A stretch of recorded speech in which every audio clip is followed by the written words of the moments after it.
Hare Krishna. KC టాక్స్‌కి స్వాగతం. నేను లక్ష్మి. గత భాగంలో అమిత ఆనందంతోటి రామచంద్రమూర్తికి పట్టాభిషేకం అన్న సంభ్రమంతోటి దశరథ మహారాజు కైకేయి మందిరానికి వెళ్తారు.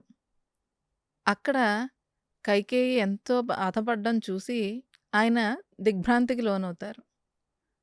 కైకేయి నుండి 2 వరాలను తెలుసుకున్న దశరథ మహారాజు విపరీతమైన బాధతోటి ఆమెని పరిపరి విధాల ప్రాధేయపడతారు. చివరకు కైకేయి మనసును మార్చలేకపోతారు. రామచంద్రమూర్తిని తన మందిరానికి రమ్మనమని సుమంత్రుణ్ణి పంపిస్తారు. అక్కడికి వచ్చిన రామచంద్రమూర్తి, తండ్రి, నా వల్ల ఏమైనా అపచారం జరిగిందా? నేనేమైనా చేయరాని తప్పేమైనా చేశానా? అలా చేస్తే నన్ను క్షమించవలసింది అంటూ దశరథ మహారాజుని క్షమాపణ కోరుతారు.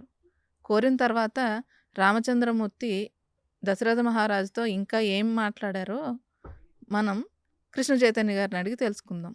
హరే కృష్ణ. హరే కృష్ణ. సుమంత్రుడి చేత రామచంద్రమూర్తిని దశరథ మహారాజు పిలిపిస్తారు. అక్కడ కైకేయి మందిరానికి వచ్చిన రామచంద్రమూర్తి దశరథ మహారాజును చూసి, నేనేమైనా తప్పు చేస్తే నన్ను క్షమించవలసింది అని అడుగుతారు. ఆ తర్వాత ఏం జరిగిందో మీరు మాకు వివరించండి. శ్రీరామ రామ రామేతి రమే రామే మనోరమే సహస్రనామ తత్తుల్యం రామనామ వరాననే. జై శ్రీరామ్. దశరథుడి యొక్క ముఖాన్ని చూచి, ఆయన యొక్క పరివేదనను చూచి ఎంతగానో దిగ్భ్రాంతికి లోనైన రామచంద్రమూర్తి తన వల్ల ఏదో చెయ్యరాని తప్పేదో జరగటం వల్ల దశరథుడు అలా కూర్చున్నాడని భావించి దశరథుడి దగ్గరికి వెళ్ళి దశరథుడు కాళ్ళని స్పృశించి, అంటే కాళ్ళ మీద పడి, నా వల్ల ఏమైనా తప్పు జరిగితే నన్ను క్షమించవలసినది తండ్రి గారు. నాకు తెలిసి నేనే తప్పు చెయ్యలేదు.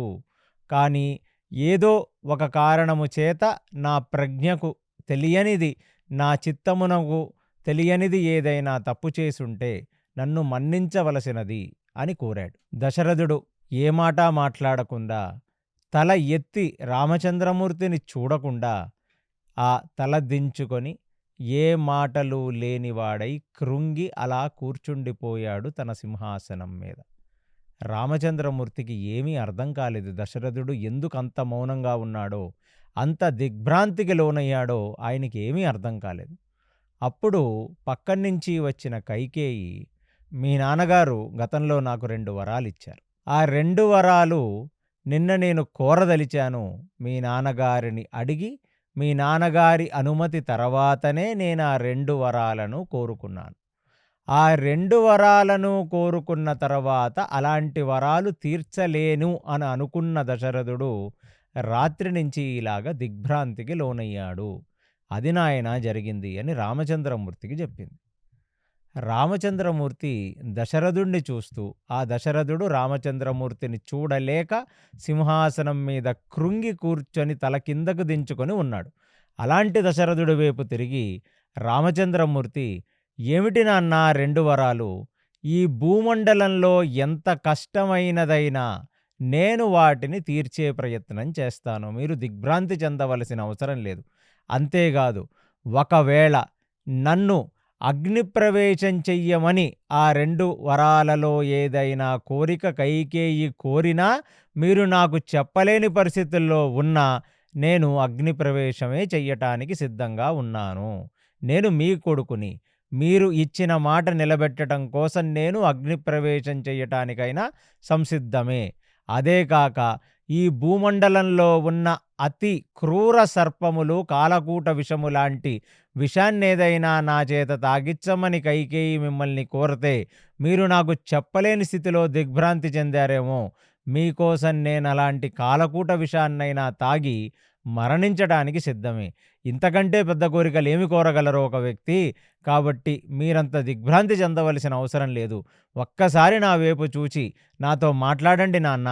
మీరు ఇచ్చిన కోరికలు నెరవేర్చే బాధ్యత నాది అని రామచంద్రమూర్తి దశరథుడిని చూచి, ఆయన దశరథుడికి నేనున్నాను, మీకు బాధ లేదు అనే ఒక భరోసాగా దశరథుడితో మాట్లాడాడు.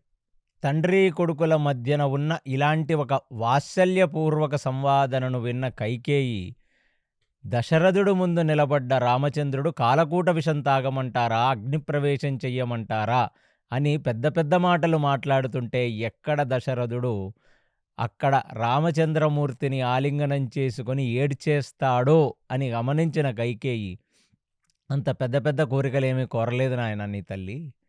కోరిందల్లా 2 చిన్న కోరికలు. ఏమిటంటే, 1 నా కొడుకైన భరతుడికి పట్టాభిషేకం చెయ్యటం. 2 నువ్వు నార చీరలు అవి కట్టి ఇక్కడ నుంచి దండకారణ్యంలోకి వెళ్ళి కందమూల ఫలాలు తింటూ అక్కడ ఉన్న యోగి ఋషి మునులతో తిరుగుతూ నువ్వు చేయవలసినది వనవాసం. అంతే. ఈ 2 కోరికలే నాయనా నేను కోరింది. నువ్వింకా ఏదో పెద్ద పెద్ద మాటల కింద కాలకూట విషం తాగమంటారా, అగ్నిప్రవేశం చేయమంటారా అంటున్నారు. అలాంటి పిచ్చి పిచ్చి కోరికలేమీ కోరలేదు. నేను కోరింది ఈ 2 కోరికలే అనగానే ఇమీడియట్లీ రామచంద్రమూర్తి కైకేయి వైపుకు చూచి, అమ్మా, నేను నీకు ఎంత శుశ్రూత చేశాను. గురువుకు చేసేది శుశ్రూత. అలాంటిది తల్లికి చేసేది కూడా శుశ్రూతే. ఎందుకంటే తల్లే మొదటి గురువు. ఒక పిల్లవాడికి ఊహ తెలిసిన తర్వాత తనకు తన తండ్రిని పరిచయం చేసేదే తల్లి. అది కాకుండా చిన్నప్పుడు బుడిబుడి అడుగులు వేస్తున్న పిల్లవాడి చెయ్యి పట్టుకొని మార్గదర్శకత్వం చేసి ఎన్నో రకముల జ్ఞానాన్ని, ఎన్నో రకముల మంచి విషయాన్ని చెప్పేది తల్లి. అలాంటిది రామచంద్రమూర్తికి 3 తల్లులు. ఎవరయ్యా వాళ్ళంటే, కౌసల్య కన్నతల్లైనప్పటికీ సుమిత్ర, కైకేయి కూడా ఒక కన్న తల్లులలాగానే ఈయన భావించాడు. అంత అపురూపంగా ఆప్యాయతగా వాళ్ళిద్దరు కూడా రామచంద్రమూర్తి పట్ల మెలిగారు. అమ్మా, నీకు ఎంత శుశ్రూత చేశాను నేను చిన్నప్పటి నుంచి. నీకు ఏదైనా ఒక కోరికుంటే నన్నే కోరవచ్చును కదా తల్లి. దానికెందుకు నీ 2 వరాలు వేస్ట్ చేసుకున్నావు నువ్వు. దానికి నా తండ్రి గారిని పిలిచి రాత్రిపూట ఆయనకు చెప్పి, ఈ కోరికలు కోరుకునే దౌర్భాగ్య స్థితి దేనికి తల్లి నీకు. రామా, నా మనసున ఇలాంటి ఒక కోరికుంది. నువ్వు ఖచ్చితంగా పట్టాభిషేకం చేసుకోకుండా నా కొడుకైన భరతుడికి పట్టాభిషేకం చెయ్యి అని నువ్వు చెప్తే తక్షణం నేను దగ్గర ఉండి ఆ పట్టాభిషేక మహోత్సవానికి జరుగుతున్న సమస్తమైన కార్యక్రమాన్ని నేను ఉత్తరాధికారిగా ఉండి చేసేవాణ్ణి తల్లి. ఇక 2, నువ్వు నా యందు దయ చూపి నన్ను గృహస్థాశ్రమంలో ఎందుకు నాయనా ఈ ఇంద్రియ భోగానికి అలవాటు పడతావు.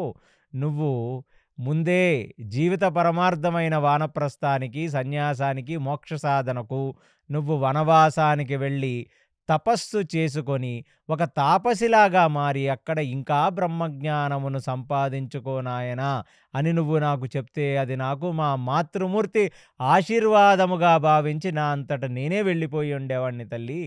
దీనికెందుకు తల్లి నువ్వు 2 వరాలను వేస్ట్ చేసుకున్నావు. ఓస్ ఇంతేనా, ఇంత చిన్న విషయానికి నాన్న ఎందుకు నాన్న అంత దిగ్భ్రాంతి చెందుతావు. 14 సంవత్సరాల వనవాసం అనేది ఎంత. అది నీ వయసుతో పోల్చుకుంటే, నీ 60,000 సంవత్సరాలతో పోల్చుకుంటే అదేమన్నా ఒక లెక్క. నీకు ఒక రాత్రితో సమానం అది. మూసి కళ్ళు తెరిచే లోపల తండ్రి గారు 14 సంవత్సరాలు పూర్తయిపోతుంది. ఇలా వెళ్ళానా మీ ముందుకు, అలా వచ్చానా అనేటట్టుగా ఉంటాను. అందులోనూ నేను ఆ విశ్వామిత్రుడితో దండకారణ్యంలోకి వెళ్ళినప్పుడు అక్కడ ఉన్న ఋషి ఆశ్రమాలు, యోగులు, మునులు, తపస్సులను చూచి ఎంతగానో ఆనందించాను. నా మనసు ఖచ్చితంగా అక్కడ నిలిచింది. కాబట్టి నేను తాపసిలాగా మారి దండకారణ్యంలోకి వెళ్ళి సాధు సాంగత్యం చెయ్యటం అనేది నేను ఒక వరంగా భావిస్తున్నాను తండ్రి గారు. మీరు అంత కృంగిపోవలసిన అవసరం లేదు. ఒక్కసారి నా వైపు చూడరు అని చెప్పి ఆ దశరథుడిని పదే పదే ప్రాధేయపడ్డాడంట రామచంద్రమూర్తి. అలాంటిది దశరథుడికి ఒక ఆడదాని మాట విని ఇవ్వరాని ఇలాంటి 2 వరాలు ఆమెకిచ్చానే అని తన మీద తను అసహ్యంగా భావిస్తూ అసల పైకెత్తి చూడలేక కళ్ళు కింద దించుకొని ముఖము కూడా పైకెత్తలేకుండా కృంగి సింహాసనం మీదనే కూర్చున్నాడు. రామచంద్రమూర్తికి అర్థం కాలేదు. ఇది నాకు వరాల్లాంటివి. అందులోనూ నా తమ్ముడైన భరతుడు ఆ రాజధర్మంలో కూర్చొని రాజసింహాసనం మీద రాజదండనంతో కౌశల రాజ్యాన్ని శాసిస్తుంటే అది చూడటం అనేది నాకు గొప్ప వరంగా భావిస్తున్నాను తండ్రి గారు. మీరు అన్యథా భావించొద్దు. ఒక్కసారి నన్ను చూడరు అన్నాడు. దానికి కైకేయికి అర్థమైంది. ఈ మెలోడ్రామాకి ఇక అంతం లేదు. రాముడు అనుకున్న దానికంటే చాలా మంచివాడు. కాబట్టి ఎక్కడ నా భర్త గుండె కరిగి నన్ను తిట్టడమో, లేకపోతే అమాంతంగా లేచి రాముడిని కౌగిలించుకోవటం లాంటివి ఏమైనా చేస్తాడని చెప్పి రామచంద్రమూర్తిని చూసి కైకేయి చాలా కాఠిన్యమైన హృదయము కలిగిన ఒక స్త్రీలాగా రామచంద్రమూర్తి ముందుకు వచ్చి, నీ తండ్రి నీతో ఎందుకు మాట్లాడలేకపోతున్నాడంటే, వరంలో నువ్వు తాపసివై జడలు గడ్డాలు పెంచుకుంటూ అరణ్యవాసానికి వెళ్ళిపోతాడు అని మాటిచ్చాడు గదా! మరి మాటిచ్చినప్పుడు నువ్వు ఇంకా ముందుంటే ఎలా మాట్లాడతాడు? ఆయన నిన్న రాత్రి మాటిచ్చాడు నాకిది. మరి ఇవాళ మనం మాట్లాడుకునేటప్పటికి పొద్దున్నే ఆ పుష్య నక్షత్రం వచ్చేసింది గదా! మరి ఇంకా ముందు నుంచి నిలబడి, ఇంకా ఇలాంటి మెలోడ్రామా డైలాగులేస్తే ఆయన మాత్రం ఏం మాట్లాడతాడు చెప్పు? పద పద తొందరగా బయలుదేరిగా. సమయం ఆసన్నమైంది గదా! మాటివ్వగానే గదా నువ్వు బయలుదేరాలి. మరి మాటిచ్చి సుమారుగా ఒక 12 గంటలయింది. నిన్న రాత్రానికిచ్చాడు ఈ మాట. ఇప్పుడు నువ్వు అలా ముందు నిలబడి నా వైపు ఒకసారి చూడరు అని దీనంగా ఉంటే ఆయన ఏం మాట్లాడగలడు చెప్పు? కాబట్టి ఇచ్చిన మాటకు గాను పితృవాక్య పరిపాలనను నువ్వు ఆచరిస్తూ రామచంద్రమూర్తి ఇక తొందరగా ఇక్కడి నుంచి బయలుదేరమంది అక్కడి నుంచి. అనగానే రామచంద్రమూర్తికి అందులోనూ ఒక ధర్మం అర్థమైంది. అవును గదా! నా తండ్రి రాత్రనగా మాటిచ్చాడు. నేనింకా రాజ్యంలో ఉంటే ఎలాగా? మాటిచ్చిన తక్షణం భరతుడు పట్టాభిషేకం జరిగిపోయినట్టే. అంటే తంతు జరగాలి. కానీ మాటానుసారం ఇక భరతుడే ఈ రాజ్యాన్ని ఏలవలసిన వాడు. ఇక ఈ రాజ్యంతో నాకు సంబంధం లేదు. 2 మాటిచ్చిన పిమ్మట నేనిక్కడి నుంచి అరణ్యాలకు వెళ్ళిపోవాలి. అయ్యో! నాన్నగారు అదా సంగతి. ఇప్పుడు నాకర్థమైంది. కైకేయి చెప్తే ఆ ధర్మ సూక్ష్మం. మీరు నన్ను అర్ధరాత్రి నేను పూజామందిరంలో పడుకున్నప్పుడు వచ్చి నన్ను లేపి, రామచంద్ర నువ్వు తక్షణం ఇక్కడి నుంచి వెళ్ళిపోవాలి. నేనిప్పుడే మాటిచ్చాను అని చెప్పుండుంటే అసలు ఇంత సమయం వేస్ట్ చేయకుండా నేను ఇక్కడి నుంచి వెళ్ళిపోయేవాడిని. కాబట్టి తల్లి కైకేయి నేను వెళ్ళి నా తల్లైన కౌశలకు ఒక మాట చెప్పి, నా ధర్మపత్నైన సీతకు ఒక మాట చెప్పి, ఇక నేనిక్కడి నుంచి బయలుదేరతాను తల్లి అని. అనగానే ఇక దేరు నాయన బయలుదేరు తొందరగా లేట్ అయిపోయింది. కాబట్టి ఇక్కడి నుంచి బయలుదేరమని చెప్పింది. అంత కఠిన హృదయంతో మాట్లాడింది ఆ రోజు కైకేయి. ఇక తక్షణం అక్కడ నుంచి రామచంద్రమూర్తి కైకేయికి, దశరథుడికి నమస్కరించి, వాళ్లకు సాష్టాంగ నమస్కారం చేసి, వాళ్లకు ప్రదక్షిణ చేసి, అక్కడ నుంచి కౌసల్య యొక్క అంతఃపురానికి బయలుదేరాడు. ఇక కౌసల్య అంతఃపురం లోపలికి అడుగుపెట్టిన రామచంద్రమూర్తిని చూచి ఎంతగానో మురిసిపోయింది కౌసల్య. ఆ కౌసల్య పక్కనే లక్ష్మణమూర్తి కూడా రామచంద్రుడిని చూస్తూ నించుండిపోయాడు. కౌసల్య ఏమనుకుంటుందంటే, రాత్రి మొత్తం దీక్షలో ఉండి ఆయన నిన్నటి మధ్యాహ్నం నుంచి ఉపవాస దీక్షలో ఉన్నాడు. పెద్ద హోమము యాగము చేశాడు వశిష్ఠుడు. సీతా సమేతంగా ఆ రాజమందిరంలో ఉన్న ఆ పూజాగృహమునందు పడుకొని పొద్దున్నే లేచి కాలకృత్యములన్నీ తీర్చుకొని సంధ్యావందనాది నిత్య నైమితిక కర్మలు వేదగోష్ఠి అంతా పూర్తి చేసుకొని ఆ పట్టాభిషేక మహోత్సవానికి బయలుదేరుతూ తల్లి యొక్క ఆశీర్వాదం తీసుకోవటానికి అంతఃపురానికి వచ్చాడని అనుకుంటుంది పిచ్చితల్లైన కౌసల్య. అది చూచి రామచంద్రమూర్తిని వచ్చి రామచంద్రమూర్తి యొక్క మూర్ధన్యాన్ని అంటే నుదుటిని దగ్గరికి తీసుకొని దానికి ఒకసారి వాసన చూసి తన కుడి చేత్తో ఆ బ్రహ్మస్థానముని ఒక్కసారి స్పర్శించి అంటే ఆశీర్వదించి, బ్రహ్మస్థానం అనేది తలభాగంలో అన్నిటికంటే పైనున్న ప్రదేశం చేసి ఆ రామచంద్రమూర్తి యొక్క చేతులు పట్టుకొని రామచంద్రమూర్తి కళ్ళల్లో చూస్తూ, ఎంత క్షత్రియ తేజస్సుతో వెలిగిపోతున్నావయ్యా రామచంద్రమూర్తి, అసలు ఒక దిలీపుడు, ఒక మాందాత, ఒక హరిశ్చంద్రుడికి ఉండాల్సిన గొప్ప వైభవం, గొప్ప తేజస్సు, ఈ సూర్యవంశ తేజస్సు మొత్తం నీ ముఖానే నాకు కనబడుతుంది అని చెప్పింది. చెప్పి, నీకోసమని చూడు, నువ్వు పట్టాభిషేక మహోత్సవం నుంచి తిరిగొచ్చినప్పుడు నీకోసం ఈ పట్టు పీతాంబర వస్త్రాలు, నీకోసం కొన్ని వజ్రవైడూర్యములతో పొదగబడ్డ ఆభరణాలు, ఇట్లాంటివన్నీ చేయించాను నేను కూడా ఇక్కడ నీకోసం ఆయుష్షోమం చేయిస్తున్నాను, ఇక్కడ ఎందరో బ్రాహ్మణోత్తములు పండితులంతా ఉన్నారు అని చూపించింది. ఇక తన తల్లికి ఇంత కఠినమైన వార్త ఎలా చెప్పాలో అర్థం కాని రామచంద్రమూర్తి ఒక్కసారిగా తను తెచ్చిన ఆ పీతాంబర వస్త్రాలను, తను తెచ్చిన వజ్రవైడూర్యములతో చేసిన ఆభరణములను ఒక్కసారి చేతితో ఇలా ముట్టుకున్నాడు. అంటే అవన్నీ వేసుకోలేడు రామచంద్రమూర్తి ఇంకొక 14 సంవత్సరాల పాటు. ఒకవేళ ఒక ప్రసాదాన్ని కానీ, ఒక నివేదనను కానీ, లేకపోతే ప్రేమతో మీకెవరన్నా ఒక బట్ట గానీ, ఏదైనా వస్తువు గానీ ఇచ్చినప్పుడు దానిని ఒక్కసారి ముట్టుకున్నా మీరు దాన్ని స్వీకరించినట్టే లెక్క. అందుకనే ఆయన ముట్టుకొని ఆ వస్తువులన్నిటి చుట్టూ ఒక్కసారి ప్రదక్షిణ చేసి, అక్కడ నుంచి కౌసల్య ముందుకు వచ్చి, ఆ బ్రాహ్మణోత్తములందరూ వేదగోష్ఠి చేస్తుండగా, అప్పుడు కౌసల్యకు చెప్పాడు, "ఒక చాలా పిడుగుపడే వార్త ఒకటి చెప్పాలి తల్లి నీకు" అని. "ఏమిటి నాయనా" అంటే, "రాత్రికి రాత్రి మొత్తం స్కెచ్ అంతా మారిపోయింది తల్లి. ఇప్పుడు నేను కాదు రాజు, భరతుడు రాజు. రాత్రి నిర్ణయించారు మన నాన్నగారైన దశరథుడు కైకేయికి 2 వరాలిచ్చారట.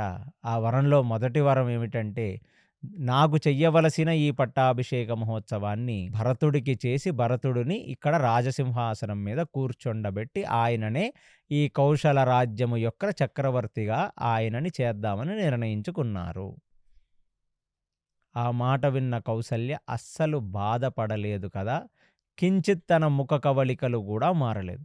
"ఏమీ పర్వాలేదులే నాయనా, నువ్వు రాజైతే ఏమిటి, భరతుడు రాజైతే ఏమిటి నాయనా, ఎవరైనా నాకు ఒకటే" అని చెప్పింది కౌసల్య. దాని తర్వాత ఇప్పుడు 2వ వార్త నీకు కొంచెం పెద్ద వార్త చెప్తున్నాను, జాగ్రత్తగా వినవలసినది తల్లి. 14 సంవత్సరాల పాటు నేను తాపసిగా మారి అరణ్యములనందు కందమూల ఫలాలు తింటూ సంచరించవలసినదిగా కైకేయి యొక్క ఆజ్ఞ. అంతే. ఈ మాట కౌసల్య విన్న మరుక్షణం కుప్పగూలిపోయింది అక్కడ కౌసల్య. కుప్పకూలటమే కాక, ఈ మాట విన్న బ్రాహ్మణోత్తములు, అక్కడ ఉన్న దిగ్గజాలందరూ కూడా ఒక్కసారిగా వాళ్ళు షేక్ అయిపోయారు. ఇదేమి కోరిక ఇది? తన కొడుకుకి రాజ్యం పట్టాభిషేకం చేయించమనటం అనేది ఎటువంటి ప్రాబ్లం లేని విషయం. కానీ రాముణ్ణి తాపసిలాగా మార్చేసి కందమూల ఫలాలు తింటూ దండకారణ్యంలో సంచరించమని చెప్పటం వెనకాల ఉన్న ఆంతర్యం ఏమిటి అని అందరూ కూడా కళ్ళు పైకి లేపి ఒకసారి ఆలోచించటం మొదలుపెట్టారు. అంతే. ఒక్కసారిగా దిగ్భ్రాంతిలోకి జారుకున్న కౌసల్య వలవలా ఏడ్చేసింది. ఏడవటమే కాక, ఆ తల పైకెత్తలేక తన పైట కొంగుతో ఆ అశ్రుధార కారిపోతుంటే దాన్ని తుడుచుకుంటూ, "ఏమిటయ్యా నా ఈ దౌర్భాగ్యపు బ్రతుకు, నువ్వు లేనంతకాలం ఎప్పుడు నాకు కొడుకు పుడతాడా, ఎప్పుడు నాకు కొడుకు పుడతాడా అని కళ్ళు కాయలు కాసేటట్టు ఎదురు చూచాను.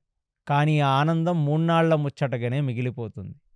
అంత అపురూపంగా పెంచుకున్న కొడుకు నా కళ్ళ ముందు వెళ్ళి కందమూలాలు తింటూ అరణ్యాలలో తాపసిగా బ్రతికితే, ఇక నేను రాజ్యంలో ఉండి, నేను ఇక్కడ రాజ్య సింహాసనాల మీద కూర్చుంటూ ఈ హంసతూలికా పాన్పుల మీద నిద్రించగలనా నేను?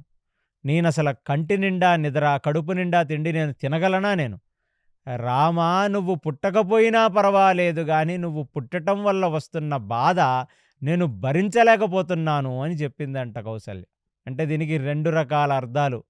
ఎవడైనా త్రాష్టుడు పుడితే, "ఎందుకు పుట్టావురా నాకు, నువ్వు పుట్టటం వల్ల ఎన్నడూ సుఖం లేదు" అని ఒక తల్లి చాలా కఠినంగా ఒక కొడుకుతో మాట్లాడొచ్చు. దేనికి?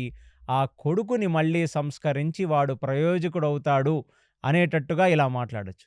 కానీ విపరీతమైన ప్రేమ ఎక్కువైపోయి రాముడు తనకు దూరం అయిపోతున్నాడు, అందులో తనకు పుట్టడం వల్ల రాముడు ఇంత దౌర్భాగ్యపు పరిస్థితిలో రాజసింహాసనాన్ని అధిష్ఠించలేనివాడై, ప్లస్ 2 ఆ యవ్వనంలో పెళ్లి చేసుకొని భార్యాపిల్లలతో సుఖంగా బ్రతకాల్సిన రామచంద్రమూర్తి అరణ్యాల పాలైపోతున్నాడన్న బాధ తన చేత ఇలా మాట్లాడించింది. అంటే తను అడిగింది, "నువ్వు నాకెందుకు పుట్టావని కాదు, నువ్వు నాలాంటి దౌర్భాగ్యురాలికి ఎందుకు పుట్టావు?"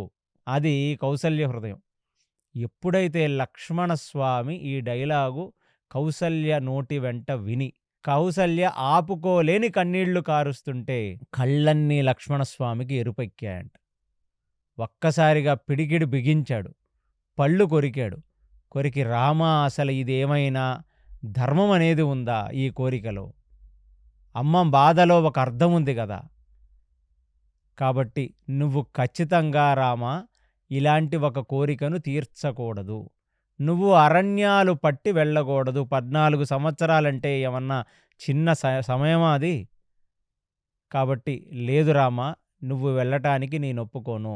నా తల్లి అయిన కౌసల్య పక్కనే నేను నిలబడతాను, నువ్వు వెళ్ళటానికి వీల్లేదు. కౌసల్య ఇప్పుడు దిగమింగుకొని ఆ బాధని పూర్తిగా ఇంకా కన్నీళ్లు ఆపుకోలేనిదై, రామా, నీ తండ్రి నేను ఇద్దరు కలిసి నీకు జన్మనిచ్చాం, కాబట్టి తండ్రిగా ఆయనకు ఎంత హక్కుందో తల్లిగా నాకు కూడా అంతే హక్కుంది. ఉందా లేదా అంటే ఉంది, ఉంది తల్లి అన్నాడు. దగ్గరకొచ్చి రామచంద్రమూర్తి పక్కన కూర్చున్నాడు. కౌసల్య యొక్క చేతులను తన చేతుల్లో పెట్టుకున్నాడు. తనను ఓదారుస్తున్నాడు. తన కంటి వెంట నీళ్లని అతను రాముడు స్వయంగా చేతులతో తుడుస్తున్నాడు. అప్పుడు చెప్పింది, మరి నీ తండ్రి వెళ్ళమన్నాడు కదా, అందుకనే నువ్వు వెళదాం అనుకుంటున్నావు. నీ తల్లి వద్దంటుంది, ఉండిపో. మరి తండ్రి యొక్క వాక్కుని పరిపాలించడం కొడుకు ధర్మం అయితే తల్లి వాక్కు కూడా కొడుకు పాటించాలి కదా. కాబట్టి తండ్రి వెళ్ళమన్నాడు, నువ్వు వెళ్ళటానికి సిద్ధమయ్యావు. తల్లి వెళ్ళొద్దు అంటుంది, ఆగిపో. మళ్ళీ రామచంద్రమూర్తి మనసులో ఒక నవ్వు నవ్వాడు. పాపం పిచ్చి తల్లి ప్రేమతో మాట్లాడుతుంది. మాట్లాడుతున్న తల్లిని చూచి ఇప్పుడు రామచంద్రమూర్తి చెప్పాడు, ఒక చక్రవర్తి ఆయన, మన తండ్రి అనేది మనకు సెకండరీ, కౌసల రాజ్యానికి చక్రవర్తి. అలాంటి వ్యక్తి ఒక్కసారి ఆదేశిస్తే కొడుకే ఆదేశాన్ని ఫాలో కాకపోతే ఇక జనాలు ఏం ఫాలో అవుతారమ్మా? అది నువ్వు అర్థం చేసుకోవాలి కదా. ఆయన కైకేయికి 2 వరాలిచ్చాడు, కోరుకోమంటే తను కోరుకుంది. మరి నా తండ్రి మాట నిలబెట్టాలి కదమ్మా. నేను నిలబెట్టడానికి నా తండ్రి నన్ను ఒక మాట ఆదేశిస్తే నేనే, అంటే పట్టాభిషేక మహోత్సవం జరుగుతున్న పెద్ద కొడుకుని నేనే తండ్రి మాటను ధిక్కరిస్తే మరి ఈ రాజ్యంలో ఉన్న ప్రజలు రేపు నా తండ్రిని ఎలా గౌరవిస్తారు చెప్పమ్మా నువ్వు? సామాజిక బాధ్యత కూడా ఉంది కదా. నీ తల్లి ప్రేమ నాకు అర్థమైంది, కానీ క్షత్రియులు ఎప్పుడూ వాళ్ళ భవబంధాల కోసం మాత్రమే బ్రతకరు. వాళ్ళెప్పుడూ కూడా క్షత్రియ ధర్మాన్ని ఆచరించి ప్రజల యొక్క యోగక్షేమములు, క్షత్రియ ధర్మాచరణ కోసం బ్రతుకుతారు. కాబట్టి చక్రవర్తి సింహాసనం మీదున్న రాజు ఆజ్ఞను నేను ధిక్కరించలేను తల్లి, నువ్విది గమనించవలసినది అని కౌసల్యకు చెప్పాడు. అప్పుడు లక్ష్మణస్వామి, ఏమిటన్నా ఆయన చెప్పేది మేము వినేదిను, అసలు నీలాంటి ఒక సుగుణాభిరాముణ్ణి చక్రవర్తిగా చూడాలని ప్రజలందరూ అనుకుంటున్నారు. ఆయన అందరినీ అడిగే నీకు పట్టాభిషేక మహోత్సవాన్ని నిర్ణయించాడు నిన్న కూర్చొని. మరి అలాంటివాడు కేవలం కైకేయి మాటలు విని ఇంతమంది జనాల హృదయాల్లో నానిన నిన్ను తీసేసి భరతుడిని పెట్టుకోమంటే పెట్టుకోమను. ఆయనకి కైకేయికి భరతుడి మీద ప్రేమ గారిపోతుంటే భరతుడిని పెట్టుకోమను, నిన్ను తీసేయమను. కానీ నిన్ను అరణ్యానికి పంపించే అధికారం మాత్రం వారిద్దరికీ లేదు అన్నా, నువ్వు ఏమీ అనుకోవద్దు. చెప్పినవాడు మన తండ్రి అయినప్పటికీ ఆయనకు ఆ అధికారం లేదు, అది ధర్మం కాదని నేను భావిస్తున్నాను అని చెప్పి ఇప్పుడు లక్ష్మణుడు కూడా ఏడవటం మొదలుపెట్టాడు. అంటే ఒక క్షణం రాముడు చక్రవర్తి కాలేడనేది బాధ కాదు వాళ్ళకి, వీళ్ళని వదిలేసి 14 సంవత్సరాలు వెళ్ళాలి, అది పెద్ద బాధ. ఇక కౌసల్య కూడా ఈసారి చాలా గట్టి మాటలే మాట్లాడింది. నాయనా, నేను పట్టపురాణినన్న పేరే కానీ ఎన్నడూ దశరథుడి దగ్గర గౌరవంగా నేను బ్రతకలేదు. ఎప్పుడైతే కైకేయిని పెళ్లాడి రాజ్యంలోకి తెచ్చుకున్నాడో ప్రతిరోజు కైకేయి యొక్క అంతఃపురానికే వెళ్ళాడు. నాకు గాని సుమిత్రకు గాని ఎటువంటి గౌరవ మర్యాదలు దొరకలేదు. ఎంతమందో నోళ్లు కొరుక్కున్నారు. దశరథుడు ఒక రకంగా ఈ కౌసల్యని సుమిత్రని వదిలేశాడు, కైకేయినే పట్టుకు తిరుగుతున్నాడు అన్నారు. ఇవాళ ఆ కైకేయి మీద అనురక్తితో కైకేయి కొడుకు అయిన భరతుడికే పట్టాభిషేకం చెయ్యాలన్న కఠిన నిర్ణయాన్ని కూడా కేవలం కైకేయి మీద ప్రేమతో తీసుకున్నాడు ఆయన. అసలు ఇది ఎలా న్యాయం? నాకు ఒక భార్యగా దక్కవలసిన గౌరవం ఎప్పుడూ దక్కలేదు. ఈ అంతఃపురంలో ఉన్న చిలికెత్తలు, ఈ అంతఃపురంలో ఉన్న పనివాళ్ళు మాట్లాడుకుంటున్న మాటలకు ఎన్నోసార్లు నా హృదయం పగిలిపోయింది. పెళ్లి చేసుకున్నప్పుడు ముగ్గురిని ఒకేలాగా చూడాలి, కానీ ఆయన అతి ఎక్కువ అనురక్తితో కైకేయి నందే ఉన్నాడన్న సంగతి ఈ రాజ్యంలో ఉన్న ప్రతి వాళ్లకు తెలుసు. కానీ ఆ స్త్రీ వ్యామోహంలో పడి కన్న కొడుకునే ఇలా అరణ్యం పాలు చేస్తాడని మాత్రం మేము కలలో కూడా ఊహించలేదు అని చెప్పి కౌసల్య మళ్ళీ ఏడవటం మొదలుపెట్టింది. అప్పుడు లక్ష్మణుడు కోపం కట్టలు తెంచుకుంది. అవి బౌండరీస్ అన్నీ దాటేసి రాముడి దగ్గరికి వచ్చి, ఆ కౌసల్యని ఓదారుస్తున్న రాముడు చేతులు పట్టుకొని, అన్నా నీకు జరుగుతున్నది అన్యాయం కాదు, అన్యాయానికి పరాకాష్ట. ఎందుకంటే జనాల హృదయాలలో ఊరిన వాడివి నువ్వు, శివధనుర్భంగం చేసిన వాడివి నువ్వు, ధర్మస్థాపన నీ వల్లే జరుగుతుందని తెలుసు దశరథుడికి.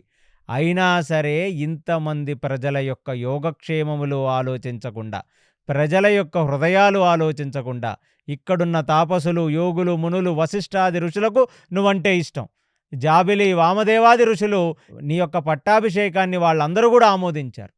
ఇలాంటి ఇంటలెక్చువల్స్, కవులు, మునులు, తపస్వులు, కళాకారులు, జనాలు అందరి యొక్క హృదయం నిన్ను చక్రవర్తిగా చూడటం, అలాంటిది ఇంతమంది జనాల యొక్క అభిప్రాయాన్ని కాదని కేవలం కామాతృతతో, అంటే లక్ష్మణుడు అనరాని మాట అంటున్నాడు తండ్రిని, కేవలం కామాతృతతో ఒక స్త్రీలోలుడైన మన తండ్రి ఆ కైకేయికిచ్చిన మాట ప్రకారం ఇంత అధర్మానికి ఒడిగడితే మనం కాముగా కూర్చోకూడదు.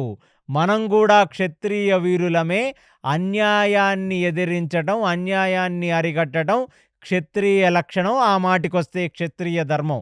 కాబట్టి పదన్నా మనం వెళదాం. దశరథుడితో యుద్ధం ప్రకటించి దశరథుడిని బంధించి, కావాలంటే నేను నిన్ను పట్టాభిషేకుణ్ణి చేసి నీ రాజ్యసింహాసనం మీద నిన్ను కూర్చోబెడతాను.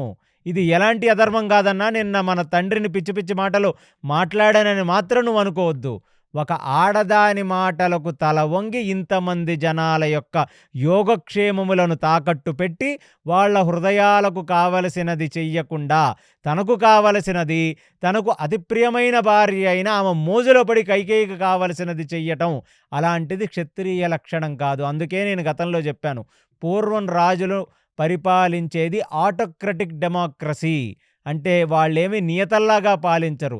జనాల యొక్క మనసులను అర్థం చేసుకొని జనాలకేమి కావాలో అది మాత్రమే రాజులు చేస్తారు. ఇప్పుడు డెమోక్రటిక్ ఆటోక్రసీ.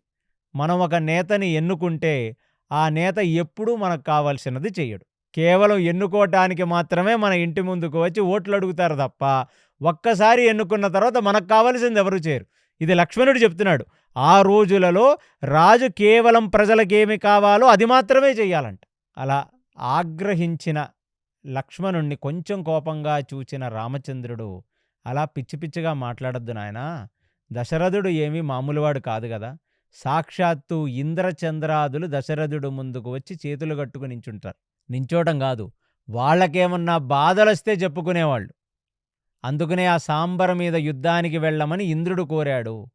దశరథుడు మామూలు వ్యక్తి కాదు నాయన. అందులోనూ దశరథుడు మనల్ని ప్రేమించనివాడా?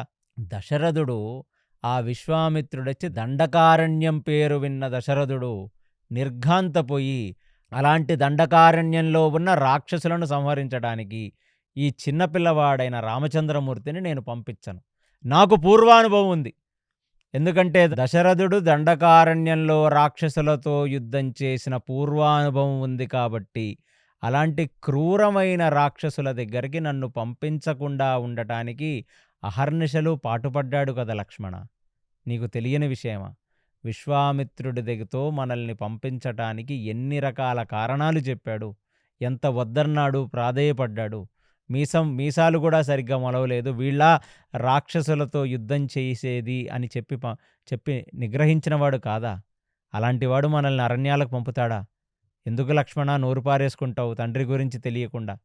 అంటే ఆ మాట చెప్పగానే లక్ష్మణుడు ఒక్కసారి తల కిందకు దించుకున్నాడు. ఎందుకంటే లక్ష్మణుడికి రామాయణం మొత్తం మీద కూడా కోపం కట్టలు తెంచుకుంటూ వస్తూనే ఉంటుంది. రాముడు మీద ఈగ వాలితే లక్ష్మణుడు యుద్ధమే ప్రకటిస్తాడు. రాముడి కంట వెంట నీరొస్తే లక్ష్మణుడి కంట వెంట నెత్తురొస్తుంది. ఒక నిమిషం లక్ష్మణుడు కూడా తల కిందకు దించుకొని, కరెక్టే కదా, ఆ రోజు విశ్వామిత్రుడు వచ్చినప్పుడు కొన్ని రోజులకే దండకారణ్యానికి పంపించటానికి విలవిలలాడిపోయిన వాడు ఇవాళ 14 సంవత్సరాలు పంపించగలడా దశరథుడు? అందులోనూ అమ్మ అంటే తన కౌసల్య వైపుకు తిరిగి, అమ్మ ప్లస్ లక్ష్మణ ఇద్దరూ మీరు వినవలసినది, మన తండ్రి చాలా జటిలమైన సమస్యలో ఇరుక్కున్నాడు. ఇలాంటి సమయంలో మనం తండ్రిని అపార్థం చేసుకోకూడదు. అంటే అప్పుడు కౌసల్య లక్ష్మణుడు కలిసి రామచంద్రమూర్తిని చూస్తుండగా ఇప్పుడు వాల్మీకి రామాయణంలో అతి సూక్ష్మమైన ఘట్టం ఇది. ఇది పైపైన చదివితే మనకు అర్థం కాదు గానీ, రామచంద్రమూర్తి కౌసల్యకి, లక్ష్మణుడికి చెప్పుకున్నదేమిటి అంటే, దశరథుడు చాలా మనోదిగ్భ్రాంతికి గురయ్యాడు. దశరథుడు ఒక ధర్మ సందిగ్ధ స్థితిలో ఇరుక్కున్నాడు. ఇలాంటి పరిస్థితుల్లో నేను నా తండ్రిని ఆదుకోలేకపోతే ఇక నా జన్మకు అర్థమేముంది అన్నాడు. ఈ మాటకి ఏమిటి సూక్ష్మంగా అర్థం ఏమిటంటే, అసలు దశరథుడు ఎప్పుడూ కూడా రామచంద్రమూర్తి పట్టాభిషేకం చెయ్యనే కూడదు.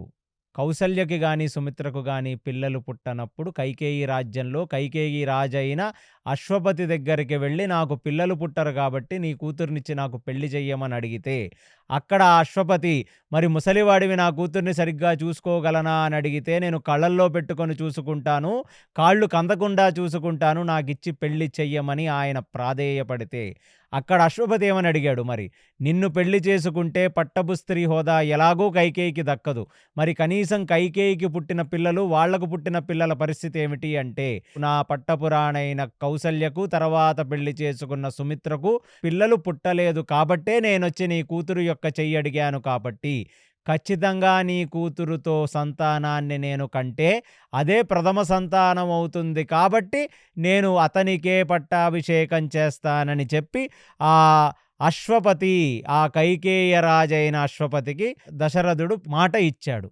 మరి మాటిచ్చినప్పటికీ రామచంద్రమూర్తి జననం జరగల. ఆయనెప్పుడు కలలో కూడా ఊహించలా కౌసల్యకు రాముడు పుడతాడు, తర్వాత కైకేయికి భరతుడు పుడతాడు, సుమిత్రకు లక్ష్మణ శత్రుఘ్నులు పుడతారని ఆయన ఊహించల. తెలియని కాలంలో రాజ్యం నిలబడాలి, మన పూర్వీకుల యొక్క వైభవం నిలబడాలి, పితృరుణం తీర్చుకోవాలి, కౌశల రాజ్యం అనాథగా మిగిలిపోకూడదని తన స్వార్థం లేకుండా ఇచ్చిన మాట అనుసారం కైకేయిని కళ్ళల్లో పెట్టుకొని ఆమె అడుగులకు మడుగులొత్తుతూ చూసుకున్నాడు. ఎందుకంటే తండ్రికి ఇచ్చాడు మాట కాబట్టి. అంటే ఎప్పుడు మాట తప్పనివాడు నా తండ్రి అయిన దశరథుడు. మాట తప్పని దశరథుడు కాబట్టే ఇంద్రుడు వచ్చి హెల్ప్ అడిగాడు. సాక్షాత్తు దేవతలు వచ్చి నా తండ్రి దగ్గర హెల్ప్ అడిగే స్థితిలో ఉండేవాడు నా తండ్రి.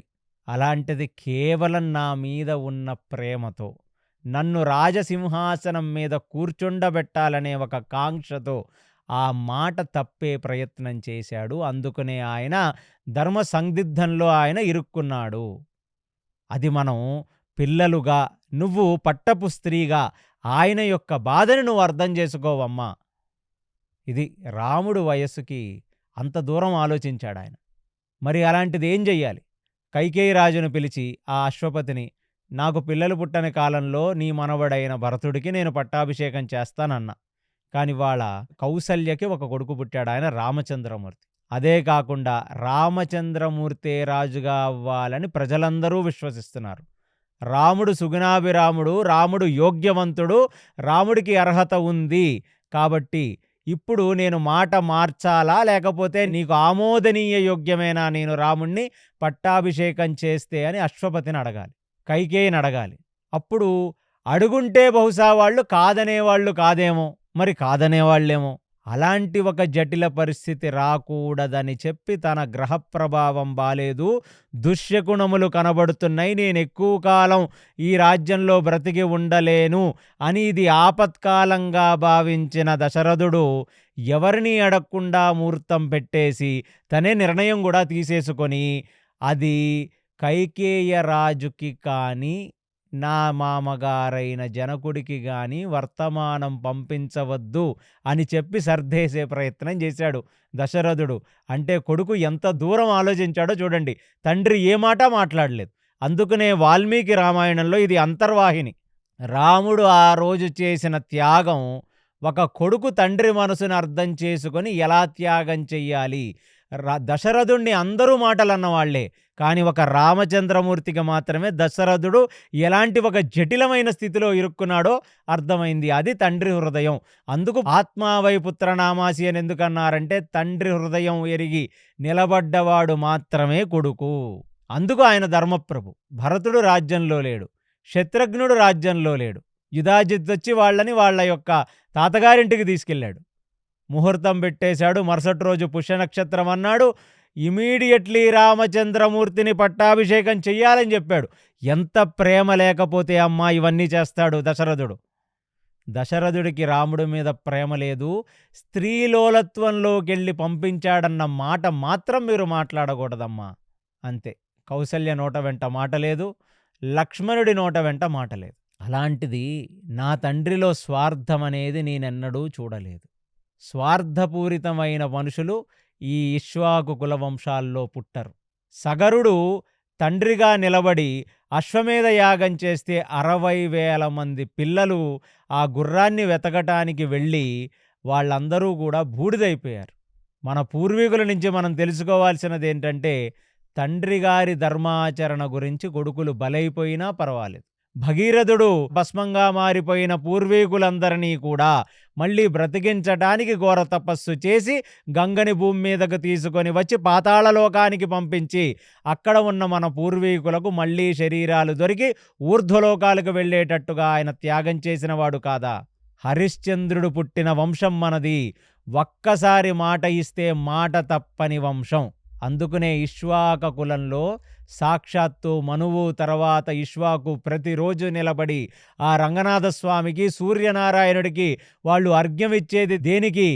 ధర్మానికి ప్రతిరూపంగా మనం ఈ భూమండలాన్ని ఏలతామని. అలాంటిది నా తండ్రి ఆ రోజు ఉన్న ధర్మవైక్లభ్య స్థితిలో కైకేయ రాజుకి మాట ఇచ్చాడు కాబట్టి ఆ మాట నిలబెట్టుకొని ఉండాల్సింది. లేకపోతే కైకేయి రాజుతో మంతనాలు జరిపి ఇంకేదన్నా చేసుకోవలసినది. కేవలం నా మీద పుత్ర వ్యామోహంతో, నా మీద అమిత పుత్ర ప్రేమతో ఆయన సర్దేద్దామని ప్రయత్నించటం వల్ల ఆయన ఇవాళ ఇరుక్కుపోవాల్సిన పరిస్థితి వచ్చింది. కొంచెం ఆయన మనసుని మీరు అర్థం చేసుకోవలసినది అని రామచంద్రమూర్తి చెప్పనే వాళ్లకు చెప్పాడు. అందుకనే ఒక్క శ్లోకంలో ధర్మ సందిగ్ధ స్థితిలో ఇరుక్కున్నాడు తండ్రిని, ఒక్క మాట కూడా మీరు మాట్లాడకూడదు అని చెప్పిన రామచంద్రమూర్తికి మనందరం కైజోడ్చి నమస్కరించాలి. భూమండలం ఉన్నంతకాలం రాముడు తన తండ్రి ఇచ్చిన మాట నిలబడాలనే దానికి ఆయన కష్టపడటానికి సిద్ధమవుతున్నాడు. ఆ తండ్రి మాట నిలబెట్టడానికి తర్వాత ఈ ధర్మవైక్లభ్య స్థితిలో తండ్రిని 2 వరాలు కోరుకున్న కైకేయి మాటని నిజం చెయ్యటానికి గాను ఆయన అరణ్యాలకు వెళ్ళటానికి సంసిద్ధమయ్యాడు. ఇంతసేపు ఇంత ఉపోద్ఘాతం విన్న కౌసల్యకు గాని లక్ష్మణుడుకు గాని ఏదేమైనా పర్వాలేదు, అంత మాట ఇస్తే భరతుడికి పట్టాభిషేకం చేసి భరతుణ్ణే ఈ రాజ్యం ఏలుకోమను నాయనా, కానీ నిన్ను నారచీరలు కట్టి భోగములకు దూరంగా ఉండి పెళ్ళైన కొత్త పెళ్లి కొడుకు లాంటి వాడివి నువ్వు, అలాంటి వాడివి వనాలను పట్టుకొని తాపసిలాగా మార్చే అధికారం మాత్రం నీ తండ్రికి లేదని చెప్పేసింది కౌసల్య. ఇదంతా ఓకే, నిన్ను అరణ్యాలకు పంపించడం అనేది మాత్రం దశరథుడి చేతిలో లేదు, అది ధర్మం కూడా కాదు అని చెప్పేసింది.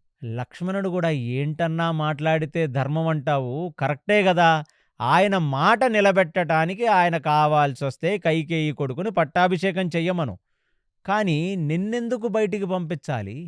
అదెలా ధర్మం అవుతుంది? అది చాలా తప్పన్నా. అందుకనే మనం మాత్రం అరణ్యాలకు వెళ్ళం. అందులోనూ కౌసల్య చూడు ఎంత బాధపడుతుందో. కాబట్టి ఖచ్చితంగా మన అమ్మకు మనం ఉండాలి పక్కన, కాబట్టి మనం మాత్రం అరణ్యాలకు వెళ్ళకూడదన్నా అన్నాడు. ఇప్పుడు లక్ష్మణుడి యొక్క చేతులు పట్టుకొని, ఒకటి, మన కులంలో మన ఇక్ష్వాకు వంశంలో మాట తప్పిన వాళ్ళు భూమండలంలో ఎవరైనా ఉన్నారా? ఆ మనువు దగ్గర నుంచి, ఇక్ష్వాకు దగ్గర నుంచి, మాంధాత దిలీప 1 దిలీప 2 దగ్గర నుంచి హరిశ్చంద్ర సగరాది అందరిలో ఎవరైనా మాట తప్పిన వాళ్ళు ఉన్నారా? క్షత్రియుడికి మాటే ప్రాణం, మాటే మానం. ఒక్కసారి మనం మాటిస్తే మనం కాపాడాలి.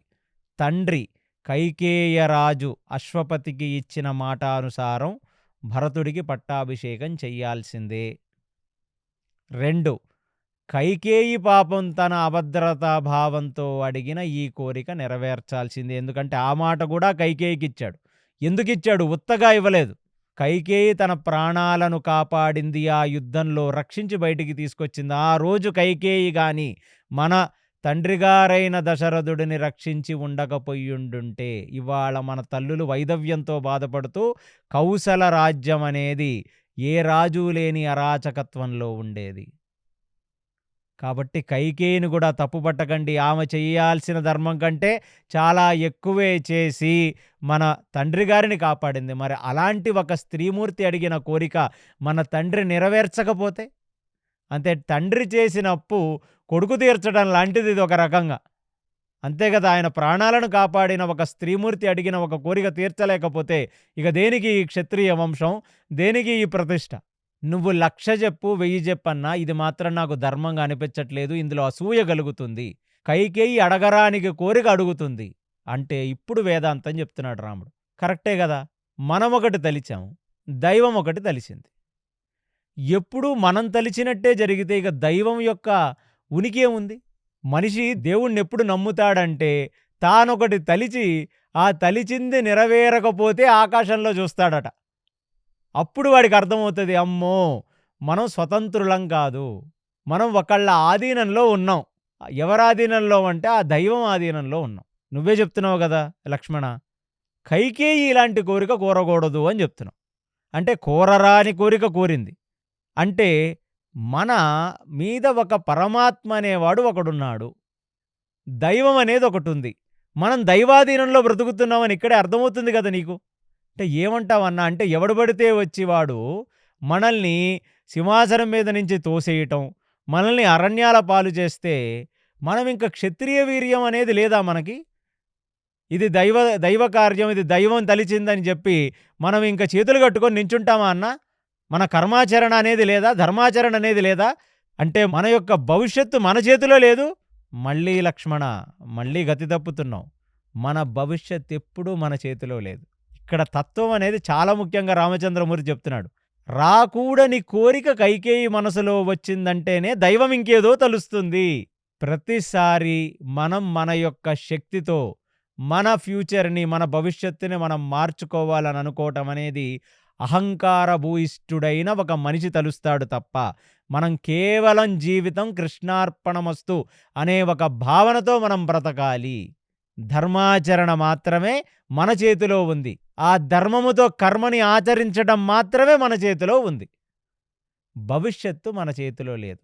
అది దైవాధీనం. కాబట్టి నువ్వు ఎంత క్షత్రియ వీరుడివైనా కావచ్చు, యుద్ధానికి వెళ్ళటం నీ చేతిలో ఉంది. గెలుపు ఓటమి ఆ దైవం చేతిలో ఉన్నాయి. నాకు అర్థమైనంత వరకు మన కుల పరువు, మన వంశ ప్రతిష్ట నిలబెట్టాలంటే నా తండ్రి గారిచ్చిన మాటను నేను నిజం చెయ్యాలి. ఎందుకంటే కైకేయికి పుట్టిన కొడుకుకు మాత్రమే పట్టాభిషేకం చేస్తానని చెప్పి పెళ్లి చేసుకొని వచ్చాడు ఆయన. నెంబర్ 1. నెంబర్ 2, తన ప్రాణాలను కాపాడిన ఒక స్త్రీమూర్తికి ఆమె వరాలు కోరుకుంది, నా తండ్రి ఇచ్చాడు. 2, దీనివల్ల నాకు ఎటువంటి నష్టము లేదు. నాకు నష్టం కాదు, నేను నష్టపోయినా నాకు జన్మనిచ్చి నాకు దేహం ఇచ్చిన ఈ తండ్రి యొక్క వాక్కుని నిజం చెయ్యటం అనేది నా ధర్మాచరణ, నా కర్మాచరణ. అదే నిజమైన ధర్మం. తల్లిదండ్రులు ఒకటై మనకు శరీరాన్ని ఇవ్వకపోతే ఈ శరీరంతో మనం ఏ ధర్మాన్ని తెలుసుకోగలం, ఏ ధర్మాన్ని ఆచరించగలం? అందుకు ధర్మప్రభువు రామచంద్రమూర్తి. ఇదేదో ఇంప్రాక్టికల్గా పితృవాక్య పరిపాలన అంటే ఎందుకు పితృవాక్య పరిపాలన? ఇవాళ నేను శివధనుర్భంగం చేయాలంటే నా తండ్రి శరీరం ఇచ్చాడు. ఒక తాటక సంహారం చేయాలంటే నా తండ్రి శరీరం ఇచ్చాడు. మారీచ సుబాహు రాక్షసులను సంహరించాలంటే నా తండ్రి శరీరం ఇచ్చాడు. నేను ప్రతిరోజు నిత్యాగ్నిహోత్రం చేస్తున్నానంటే నా తండ్రి ఇచ్చిన శరీరం వల్ల. మరి అలాంటి తండ్రి ధర్మ వైక్లభ్య స్థితిలో ఉంటే, అలాంటి తండ్రి ధర్మ సందిగ్ధ స్థితిలో ఉంటే, ఆయన జీవితాల్లో ఇప్పుడు మనం వెళ్ళి ఆయనకు హెల్ప్ చేయలేకపోతే ఇక మన జీవితానికి అర్థమేముంది, దానికి పరమార్థమేముంది? లక్ష్మణ అని చెప్పి లక్ష్మణుడి చేతులు కట్టేశాడు రామచంద్రమూర్తి. దాంట్లో చాలా మర్మం ఉంది. ఈ అయోధ్యకాండంలో రాముడు చెప్తున్న వీటిలో ఒకటి, దైవం తలిచింది ఖచ్చితంగా ఉంది. దైవమే తలిచింది ఆయన అరణ్యవాసానికి వెళ్ళాలి. అరణ్యవాసానికి వెళితేనే శిష్ట రక్షణ, దుష్ట శిక్షణ అనే 2 విషయాలు జరుగుతాయి. ధర్మ సంస్థాపనార్థాయ సంభవామి యుగే యుగే అనే భూభార హరణం అనేది చేయటానికి వచ్చిన రామచంద్రమూర్తే దైవం. అందుకనే దైవం తలిచింది ఆయన వెళ్ళాలన్న సంగతి. అందుకు చెప్తున్నాడు అన్నమాట, మనం ఒకటి తలిస్తే దైవం ఒకటి తలిచింది, కాబట్టి దైవానికి తల వంచి ముందుకు వెళ్ళటం అనేది అందరికీ మంచిది. దానివల్ల నా తండ్రి మాట, నా తండ్రి ఇచ్చిన వాక్కు 2 నిలబడతాయి. ఇక కౌసల్య మాత్రం ఎంత మాట్లాడినా తల్లి హృదయం చాలా బాధపడి ఆ రామచంద్రమూర్తి చేతులు పట్టుకొని ఒక్కసారిగా వలవలా ఏడ్చి, ఇప్పుడు ఆకాశంలో చూచి కుబేర, ఇంద్ర, చంద్ర, వరుణ, వాయు, రుద్ర, షణ్ముఖ, గణపతి లాంటి దేవతలందరూ నా కొడుకు యొక్క కుడి ఎడమ పైన కింద అయిపోయి ఎప్పుడూ నా కొడుకును కాపాడుతూ ఉండుగాక. నా దగ్గర ఏమైనా తపోశక్తి ఉంటే నా పాతివ్రత్య శక్తితో నా కొడుక్కి ఎటువంటి క్లేశములు రాకుండా, ఎటువంటి ఆపదలు రాకుండా అందరూ మీ దేవతలందరూ ఒకటై నా కొడుకుని కాపాడుగాక అని రామచంద్రమూర్తికి రక్షబెట్టి ఒక చేతికి ఒక కంకణం కట్టిందంట రామచంద్రమూర్తికి. నాయనా, నేను ఎప్పుడూ తల్లిని నీ గురించి ఆలోచిస్తూనే ఉంటాను.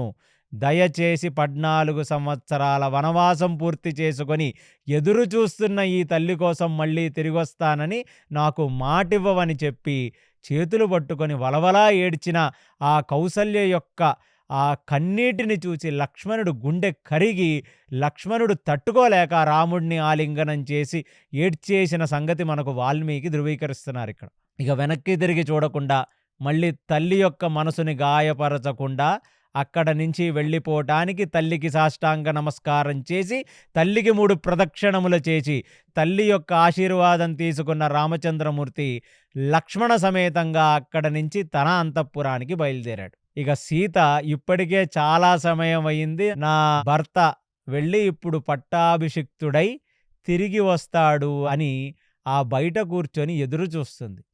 అలాంటి సీతాదేవి ముందుకి రామచంద్రమూర్తి వెనకాల లక్ష్మణస్వామి ప్రత్యక్షమయ్యారు. ఆమె ముందుకు వచ్చారు.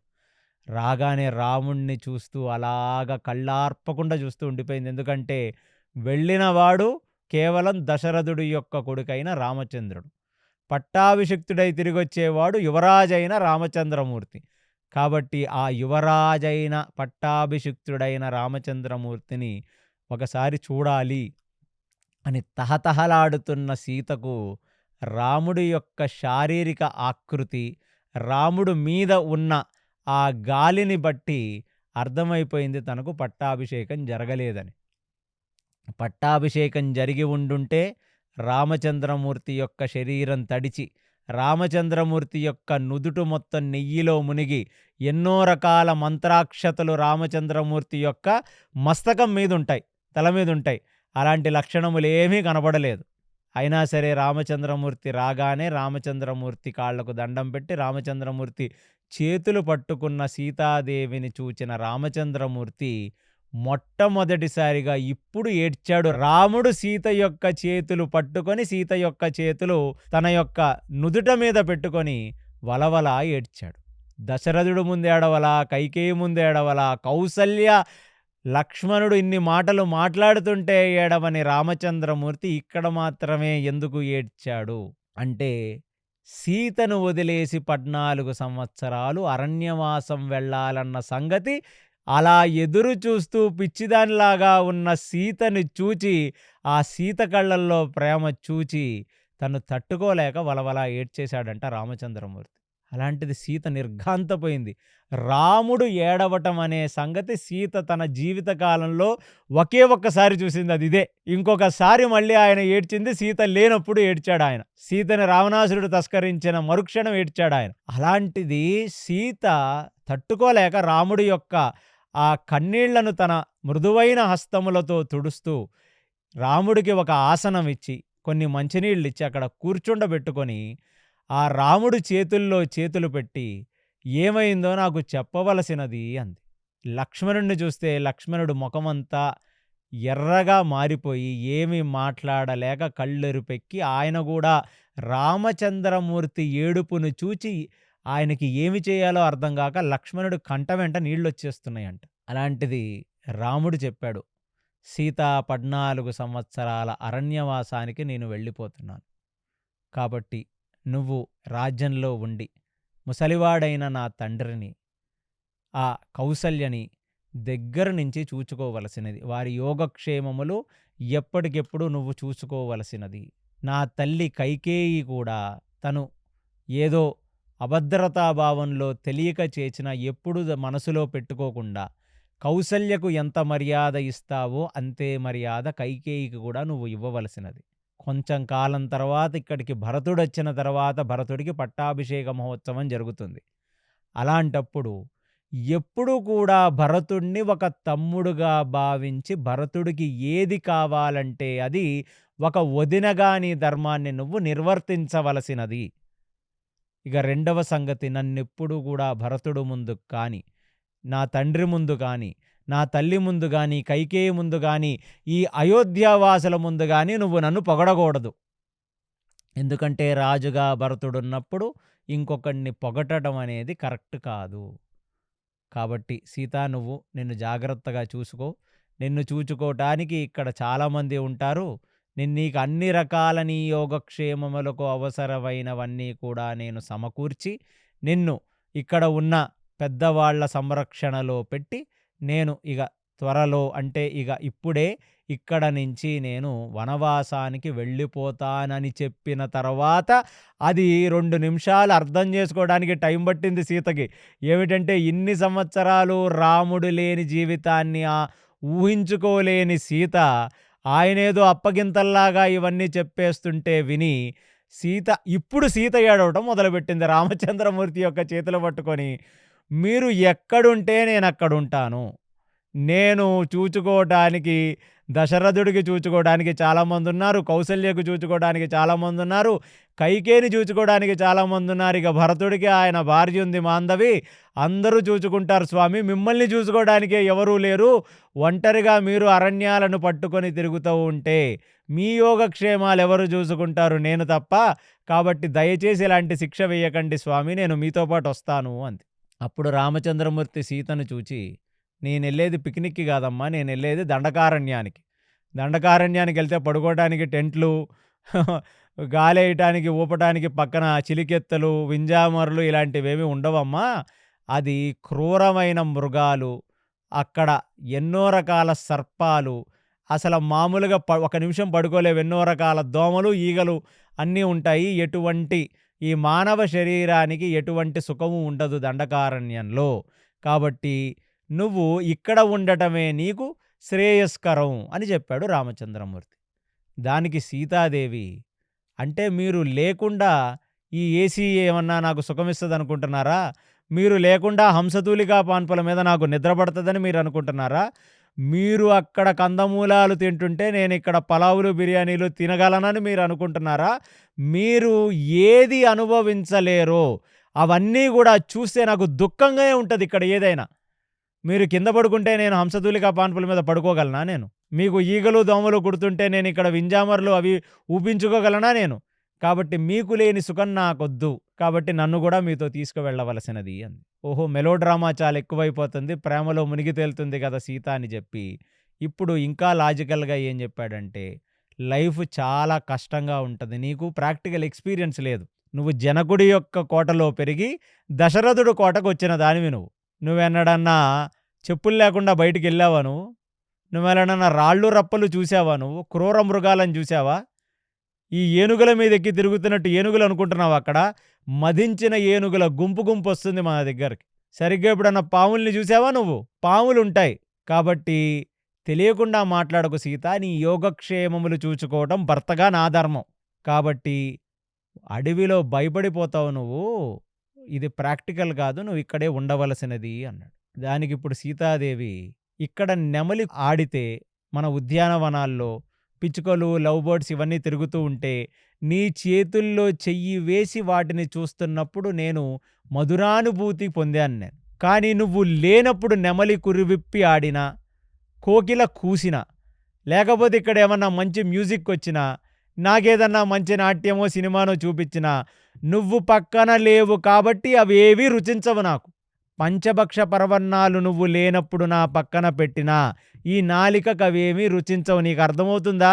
నువ్వు ఏ సుఖాలైతే ఇక్కడ ఉన్నాయంటున్నావో, ఏ సుఖాలైతే అక్కడ లేవంటున్నావో, ఈ సుఖాలు నువ్వు లేకుండా నాకు సుఖాలు అనిపించవు. అంటే ఎంత ప్రేమలో తేలిపోతుంది సీతాదేవి అనేది మీరు అర్థం చేసుకోవాలి. అదే సహధర్మచారిణి, అదే ఒక భర్త పక్కన ఉంటే భార్య నిజంగా సుఖపడే వాటిలో కూడా సుఖం పొందుతుంది. ఆ భర్తే పక్కన లేకపోతే తన సుఖం ఎలా పొందుతుంది? ఆ మాట ఇక్కడ చెప్తుంది. ఇక్కడ ఎన్ని సుఖములు ఉన్నా నువ్వు లేకపోతే నాకు వాటి మీద రుచి కలగదు. ఇక నీ పక్కన నేనున్నాననుకో, కందమూలాలు ఫలాలు కూడా నాకు పాంచభాక్ష పరవన్నముల వలె రుచిస్తాయి. నీ పక్కన ఉన్నాననుకో, ఏ ఏనుగుల గుంపో వచ్చినా నాకు ధైర్యంగా ఉంటుంది. ఎందుకంటే నీ భుజాలని నేను పట్టుకొని నిలబడతాను కాబట్టి నీ పక్కన. ఇక్కడ నా ముందు నిలబడి నేను వస్తున్నప్పుడు నాకు పాదాభివందనం చేస్తున్న ఏనుగును చూచినా నువ్వు పక్కన లేవు కాబట్టి నాకు భయం కలుగుతుంది.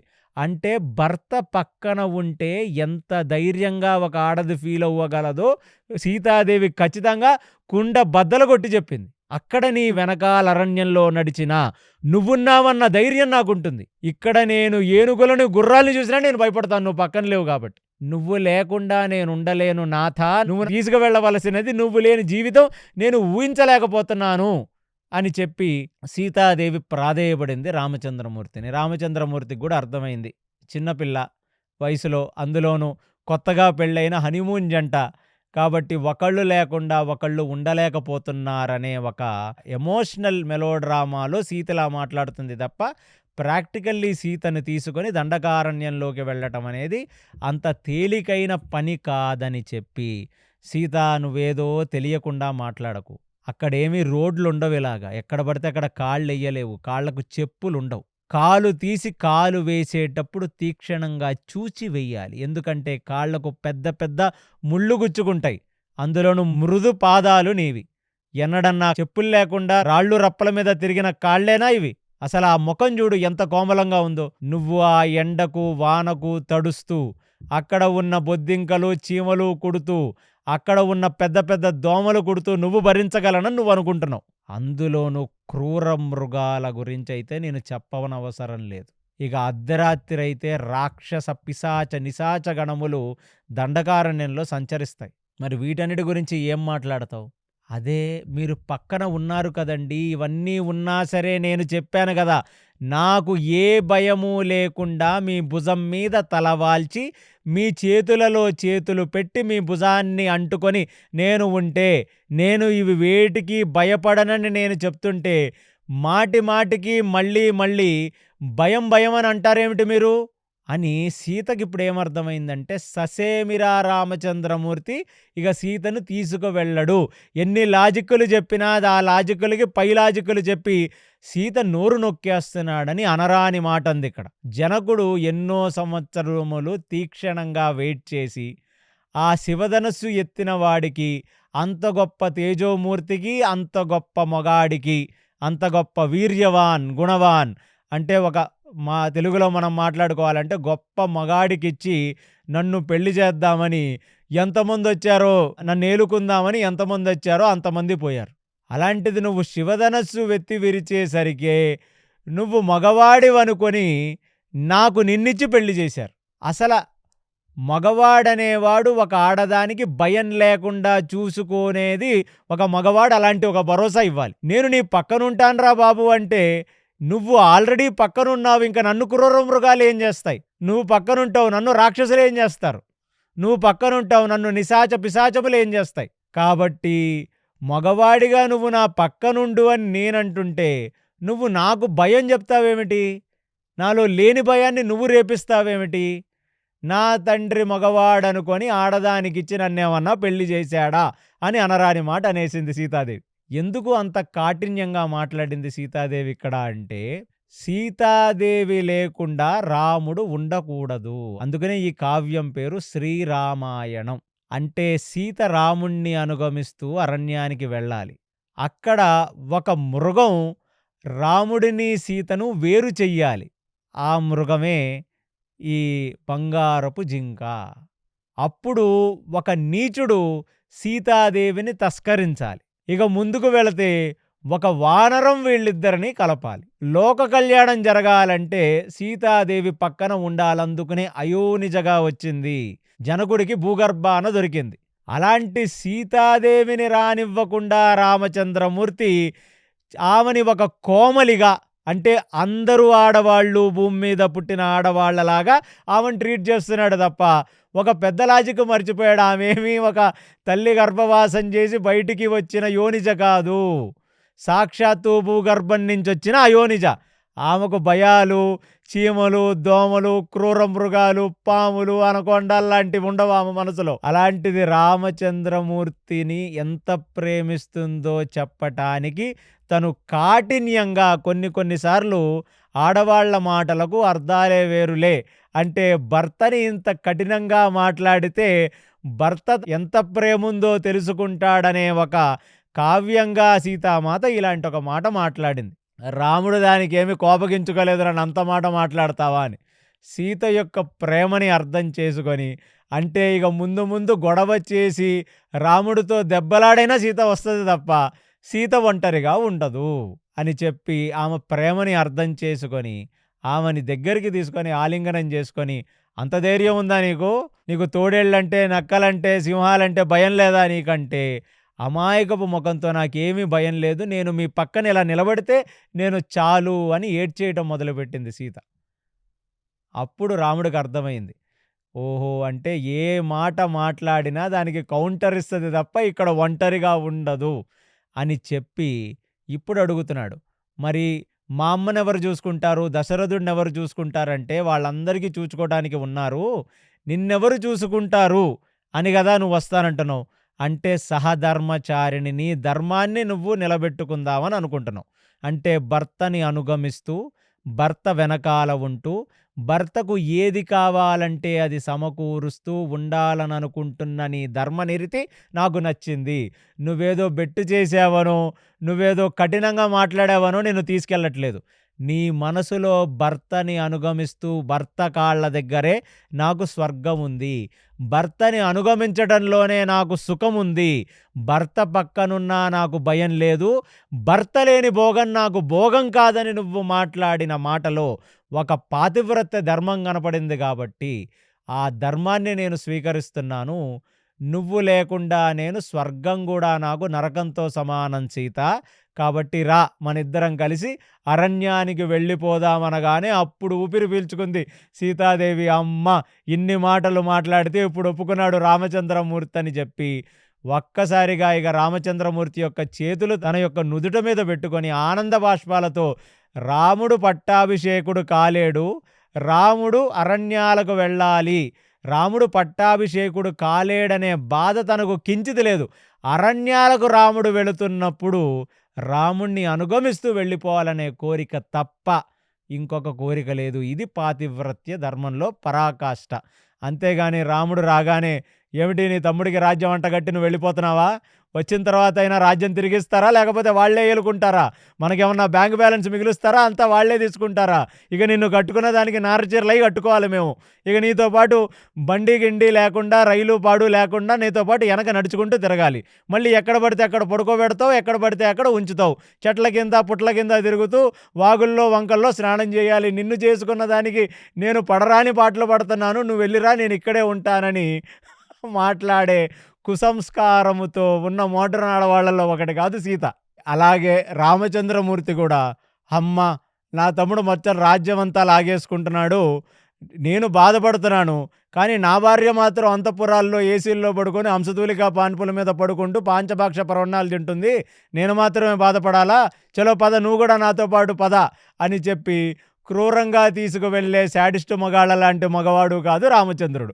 అందుకు రామాయణంలోంచి అర్థం చేసుకోవాల్సింది ఏంటంటే, సహధర్మచారిణి అంటే ఏమిటో సీత నుంచి, భార్య యొక్క మనసుని అర్థం చేసుకొని మెలిగేటట్టుగా ఉండే రాముడి దగ్గర నుంచి ప్రతి భర్త అర్థం చేసుకోవాలి. అంటే ఒక ఆడదాని మనసును గెలుచుకుంటే ఆ ఆడదే మనిషికి అన్ని రకాల సుఖములు ఇవ్వటం కాక ఆయన జీవితాన్ని స్వర్గంగా మార్చేస్తుందనేది వాల్మీకి హృదయం రామాయణంలో ఈ ఘట్టం. అలాగ కష్ట సుఖాలలో భార్యాభర్తలు ఇద్దరు ఒకళ్ళ పక్కన ఒకళ్ళు ఉంటే ఆ సుఖము, ఆ కష్టము, ఆ రాగద్వేషాలలో కొట్టుకుపోకుండా మానసిక స్థైర్యంగా ఒక దాంపత్య జీవితం నిలబడుతుందనేది వాల్మీకి హృదయం. అలాంటిది ఈ సీతామాత, రామచంద్రుడు ఇద్దరు కలిసి ఎంతో ఆనందంగా వాళ్ళు, సరే మనం ఇక ఇదే ఒక హనీమూన్, మనం ఇప్పుడు ఆ దండకారణ్యంలో తిరుగుతూ హ్యాపీగా అక్కడ పుట్టతేనే కందమూల ఫలాలవి తింటూ హ్యాపీగా ఉందామని అనుకుంటున్న తరుణంలో కరెక్ట్గా కాళ్ళ మీద ఎవరో పడ్డారు. కిందకి చూశాడు రామచంద్రమూర్తి. లక్ష్మణమూర్తి పడిపోయాడు ఇక కాళ్ళ మీద. ఏమిటంటే నువ్వు వదిన కలిసి రాజ్యం నుంచి వెళ్ళిపోతే మరి నేను మాత్రం దేనికిక్కడ? అన్నా చిన్నప్పుడు నుంచి నువ్వు కూడా నా మనసు అర్థం చేసుకోవాలి. సీత మనసు ఇంత బాగా అర్థం చేసుకున్నావు కదా! సీత ఎన్ని రకాలుగా కఠిన మాటలు మాట్లాడినా ఆడదాని మనసుని అర్థం చేసుకొని తీసుకెళ్తున్నావు. మరి నా పరిస్థితి ఏమిటి? చిన్నప్పటి నుంచి నీ వెనకాల తిరిగానా నేను వశిష్ఠాశ్రమం నుంచి? ఆఖరికి విశ్వామిత్రుడొచ్చి నిన్ను దండకారణ్యం తీసుకెళ్తున్నా నీకు నీ బాణాన్ని తీసుకురావటం కాకుండా నేను నా బాణాలు కూడా నీ వెంటే తెచ్చుకున్నానా? నీ వెంటే తిరిగానా నేను? ఆ తాటక సంహారం దగ్గర నుంచి నీ వెంటే 6 రోజులు 6 పగళ్ళు నేను నిద్రపోకుండా అక్కడ రాక్షసుల దగ్గర నుంచి యజ్ఞాన్ని కాపాడాను ఆ సిద్ధాశ్రమంలో. నీతో పాటే ఆ తమసా నది తీరం, సోనభద్రా తీరం, గంగానది తీరాలన్నీ దాటిన వాడిని కదన్నా. నన్నెలా మర్చిపోయావన్నా? అనుక్షణం నిన్ను అనుగమిస్తున్న వాడిని. కాబట్టి నువ్వు కాదనకూడదన్నా. నువ్వు ఖచ్చితంగా నన్ను కూడా నీ వెంట తీసుకెళ్ళాలి. నీ దర్శన భాగ్యం జరగకుండా ఒక రాత్రి నాకు నిద్రపట్టదన్నాడు లక్ష్మణస్వామి. సహధర్మచారిణి, నువ్వు లేకుండా నేను పాంచభాక్ష పర్వన్నాలు తినలేను. నువ్వు లేకుండా నేను హంసతూలికా పాన్పుల మీద పడుకోలేను. నీకు లేని వజ్రవైడూర్యాలు నాకొద్దని సీతాదేవంటే సహధర్మచారిణి ధర్మబద్ధంగా ఆలోచిస్తుందని సీతాదేవిని తనతో తీసుకెళ్తున్నాడు కదా. మరి లక్ష్మణుడిని ఊర్మిళను వదిలేసి లక్ష్మణుడిని తన వెంట తీసుకువెళ్ళటం అనేది ఎలాగ ధర్మం? మరి అంత ధర్మాచరణంలో ఉన్న రామచంద్రమూర్తి లక్ష్మణుడిని సరే నీ భార్యను నువ్వు వదిలేయి నాతో పాటు వచ్చేయి అని చెప్పవచ్చునా? నేను మాత్రం నా భార్యను తీసుకువెళ్తాను, పతి ఎక్కడుంటే భార్య అక్కడే ఉంటుందని నేను అనుకుంటున్నాను. నువ్వు మాత్రం నీ భార్యను వదిలేసి నాతో పాటు వచ్చేయి అని రామచంద్రమూర్తి అనవచ్చునా?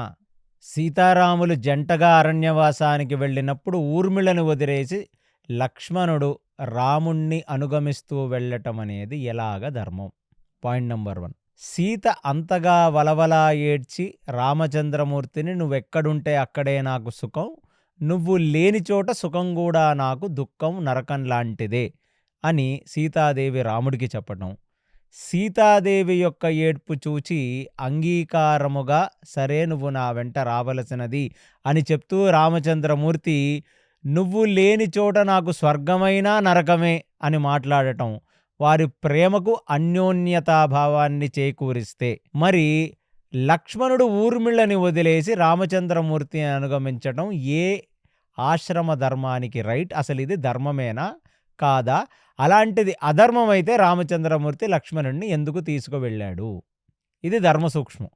దీనికి ఇప్పుడు వాల్మీకి చెప్తున్నారు, ధర్మం అనేది సనాతన ధర్మంలో కాలం అనేది లీనియర్ కాదు అని చెప్పాను గతంలో. లీనియర్ అంటే కాలం అనేది ఏదో ఒక స్ట్రైట్ లైన్లో ఉండదు. కాలం అనేది చక్రం, కాలచక్రం. అలాగా ధర్మం అనేది కూడా ప్రతి మనిషికి ఒకటే ధర్మం ఉండదు. గృహస్థుకు ఒక ధర్మం, వానప్రస్థుకు ఒక ధర్మం, సన్యాసికి ఒక ధర్మం, బ్రహ్మచారికి ఒక ధర్మం, బ్రాహ్మణుడికో ధర్మం, క్షత్రియుడికో ధర్మం, వైశ్యుడికో ధర్మం, శూద్రుడికో ధర్మం. మళ్ళీ ఇక్కడ వర్ణాలేవి కూడా పుటకతో రావు. నేను గతంలో చాలాసార్లు చెప్పినట్లుగా చాతుర్వర్ణమయా సృష్టం గుణకర్మ విభాగస్య. వాళ్ళ గుణకర్మలను బట్టి వాళ్ళ వర్ణములు నిర్ణయించబడతాయి. వర్ణానకు తగ్గ ధర్మం ఉంటుంది. అంటే పగటిపూట ఒక ధర్మం, మధ్యాహ్నం ఒక ధర్మం, రాత్రికి ఒక ధర్మం. ఇలా ధర్మం సమయాన్ని బట్టి, వ్యక్తిని బట్టి, ఆశ్రమాన్ని బట్టి మారుతూ ఉంటుంది. కాలాన్ని బట్టి ధర్మం మారుతుంది. సత్యయుగాన ఒక ధర్మం, త్రైతాయుగాన ఓ ధర్మం, ద్వాపరయుగాన ఓ ధర్మం, కలియుగంలో ఓ ధర్మం. అలాగా రామచంద్రమూర్తి నరుడుగా వచ్చిన నారాయణుడు. సీతను వెంట పెట్టుకొని వెళతేనే లక్ష్మీదేవి వల్ల అసుర సంహారం జరుగుతుంది. అందుకు సీతాదేవి చెప్పింది, నీ ధర్మాన్ని నువ్వు ఆచరించాలంటే నన్ను వెంట తీసుకు వెళ్ళాలి. అందుకనే బెట్టు చేసింది, కఠినంగా మాట్లాడిందంటే సీతాదేవి. అందుకనే శ్రీరామ, సీతారామ, లక్ష్మీనారాయణ, రాధాకృష్ణ, రుక్మిణీ సత్యభామ సమేత కృష్ణ అంటే ఆ నారాయణుడిని ఆయన యొక్క శక్తితో పాటు మనం సంబోధిస్తాం తప్ప కేవలం నారాయణ, కేవలం రామ, కేవలం కృష్ణ అని మనం సంబోధించం. అంటే నారాయణుడు లేకుండా స్త్రీ ఉండదు, స్త్రీ లేకుండా నారాయణుడు ఉండడు. ఆయన యొక్క అంతర్గత శక్తి లేకుండా ఆయన ఉండడు. వాళ్ళు అలాగొస్తేనే లోక కళ్యాణం జరుగుతుంది. మరి లక్ష్మణుడెవరు? వాల్మీకి రామాయణంలో వాల్మీకి చెప్తున్నదేమిటంటే, లక్ష్మణుడు జీవాత్మలకు ఎలా శరణాగతి పొందాలో నేర్పించటానికి వచ్చిన ఒక తత్వం. ఆ తత్వానుసారం చూస్తే లక్ష్మణుడేమీ నారాయణ తత్వం కాదు. లక్ష్మణుడు జీవతత్వం. ఆయన ఆదిశేష అంశ. అంతే కదా! మరి అలాంటిది లక్ష్మణుడి యొక్క ధర్మం ఏమిటి అంటే, భగవద్గీతలో మీరందరూ చదివినట్లుగా సర్వధర్మాన్ పరిత్యజ్య మామేకం శరణం వ్రజ అహం త్వాం సర్వపాపేభ్యో మోక్షయిష్యాసి మా శూచః.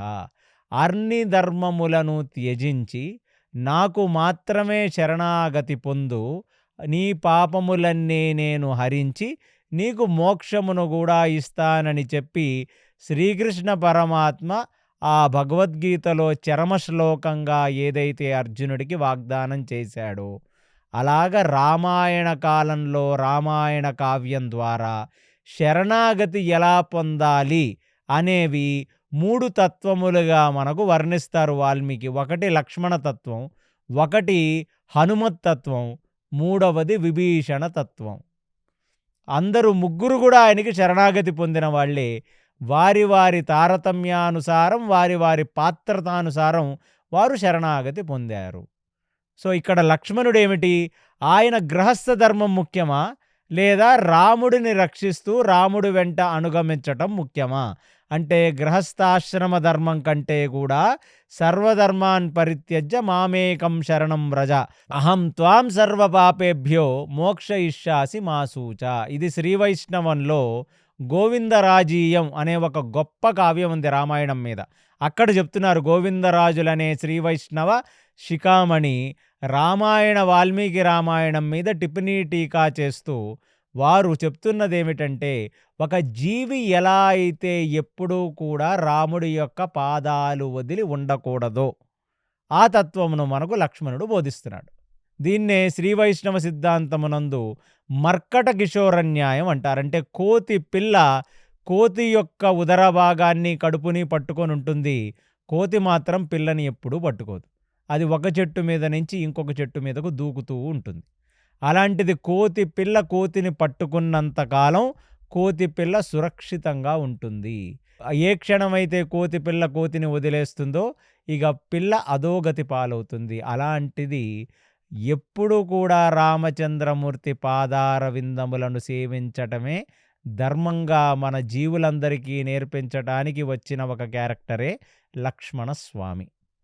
ఇక రామాయణంలో వారి పాత్ర ఏమిటి అంటే, రాముడిని అనుగమిస్తూ సీత వెళ్తున్న దండకారణ్యంలో ఎన్నో రకాల అసురులు, ఎన్నో రాక్షస జాతులు ఉన్నప్పుడు ఆ రాముడికి సదైవ సేవ చేస్తూ కైంకర్యం చేస్తూ ప్రపత్తి భావనతో రాముడు పక్కన నిలబడ్డాడు, రాముడికి ప్రణిపాతం చేశాడు, సేవ చేశాడు లక్ష్మణమూర్తి. మరి ఊర్మిళ ఈ రాజకుటుంబంలో ఇప్పుడొచ్చే ఒక గొప్ప వైక్లభ్యం ఏమిటంటే, రాముడు వనవాసానికి వెళ్ళిన తర్వాత చాలా దారుణమైన పరిస్థితిలో అయోధ్య వెళ్ళిపోతుంది. ఇక కౌసల్య సుమిత్రలైతే వారు చాలా చాలా ఎమోషనల్ ట్రామాకి గురవుతారు. ఇక కైకేయితో ఎవ్వరూ మాట్లాడరు. దశరథుడి ఆరోగ్య పరిస్థితి, దశరథుడి యొక్క మానసిక పరిస్థితి అధోగతి పాలవుతుంది. ఇలాంటి పరిస్థితులలో ఊర్మిళ 14 సంవత్సరాలు ఆ మాతృమూర్తులకు సేవ చేస్తూ, దశరథుడి చివరి క్షణాల్లో దశరథుడికి సేవ చేస్తూ, కైకేయి దగ్గరికి ఎవరూ వెళ్ళి మాట్లాడకుండా ఉన్న పక్షాన ఆ కైకేయికి కూడా వెళ్ళి ఆమెనే సేవ చేసినట్లుగా మనకు వాల్మీకి రామాయణం చెప్తుంది. 14 సంవత్సరాలు ఊర్మిళ నిద్రించింది అనే సంగతి కేవలం జానపద కావ్యం, సినిమా సాహిత్యం తప్ప నిజమైన వాల్మీకి రామాయణంలో 14 సంవత్సరాలు భార్యాభర్తలు వారి యొక్క గృహస్థాశ్రమ ధర్మం, వారి యొక్క దాంపత్య జీవితాన్ని త్యాగం చేసి, ఊర్మిళేమో అక్కడ ఉన్న ముసలివాళ్ళు అంటే దశరథుడు, కౌసల్య, సుమిత్ర, కైకేయి ఇత్యాది పెద్దవాళ్లకు సేవలు చేస్తూ ఆవిడ కోడలుగా ఆవిడ ధర్మం అక్కడ చేసింది. ఇక లక్ష్మణస్వామి రామచంద్రమూర్తిని, సీతను అనుగమిస్తూ ఆయన దుష్ట సంహారానికి, భూభారహరణానికి వచ్చిన రామచంద్రమూర్తికి తన వంతు సేవ, తన వంతు కైంకర్యం ఆయన చెయ్యటమే కాక రామచంద్రమూర్తిని అనుగమిస్తూ రామచంద్రమూర్తికి సదైవ ప్రొటెక్షన్. అంటే భగవంతుడికి మనమేమిటి ప్రొటెక్షన్? తిరుపతి వెంకటేశ్వర స్వామికి ఎవరు సెక్యూరిటీ గార్డులోనూ బయట ఉన్న వాళ్ళు ప్రొటెక్షన్ ఇవ్వగలరా? కేవలం స్వామివారి కైంకర్యంగా వారు బ్రతకడానికి స్వామివారు వారికిస్తున్న ఒక ఉపాధి.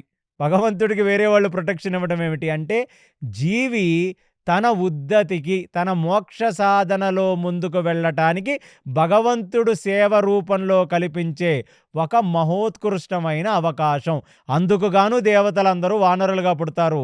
మహాభారతంలో దేవతలందరూ రకరకాల పాత్రలుగా వచ్చి స్వామివారి చేస్తున్న భూభార హరణానికి వారి వంతు ప్రయత్నం వారు చేసి పునీతులవుతారు. ఇది ఒక మహత్ అవకాశం అందరికీ. అలాగ లక్ష్మణుడు స్వామివారితో వెళ్ళి సీతాదేవిని స్వామివారిని ప్రొటెక్ట్ చేసుకుంటూ అనుక్షణం వారిని సేవించుకుంటూ తిరిగి వచ్చి రాముడు పట్టాభిషేకం జరగాల్సిన అవసరం ఉంది కాబట్టి అక్కడ ఆ పూర్వీకులు వృద్ధులైన కౌసల్య, సుమిత్ర, కైకేయి, దశరథులను ఊర్మిళ సేవించుకుంటుంటే ఇక్కడ ఈ యువరాజుని ఆ సీతామాతను సేవించుకునే ఒక అదృష్ట భాగ్యాన్ని స్వీకరించి లక్ష్మణుడు వెళుతున్నాడు. ఇదే మోక్ష సాధన. ఇదే పరమాత్మకు ఒక జీవి శరణాగతి పొందటం. అంటే తన యొక్క సుఖాన్ని తను చూచుకోకుండా ఆ ఇంద్రియ సుఖాన్ని త్యాగం చేసి స్వామివారి పట్ల ఆసక్తితో స్వామివారికి చేసే కైంకర్యం భక్తికి పరాకాష్ట. ఆ భక్తికి చిరునామా, కేర్ ఆఫ్ అడ్రస్ లక్ష్మణ స్వామి అని వాల్మీకి రామాయణంలో చెప్తున్నారు. అందుకుగాను ఒక జీవి తన ఉద్ధతి కోసం తన గృహస్థాశ్రమ ధర్మాన్ని కూడా పక్కన పెట్టి స్వామివారికి సేవ చెయ్యాలని అనుకుంటున్న లక్ష్మణస్వామికి స్వామివారు కృపాకటాక్షముల చేత ఆయనకి కైంకర్యం చేసే ఒక అదృష్టాన్ని ప్రసాదించారని వాల్మీకి రామాయణం చెప్తుంది మనకి. అందుకుగాను లక్ష్మణుడు కాళ్ళు పట్టుకొని, మళ్ళీ ఇక్కడ ఒక తత్వం ఉంది.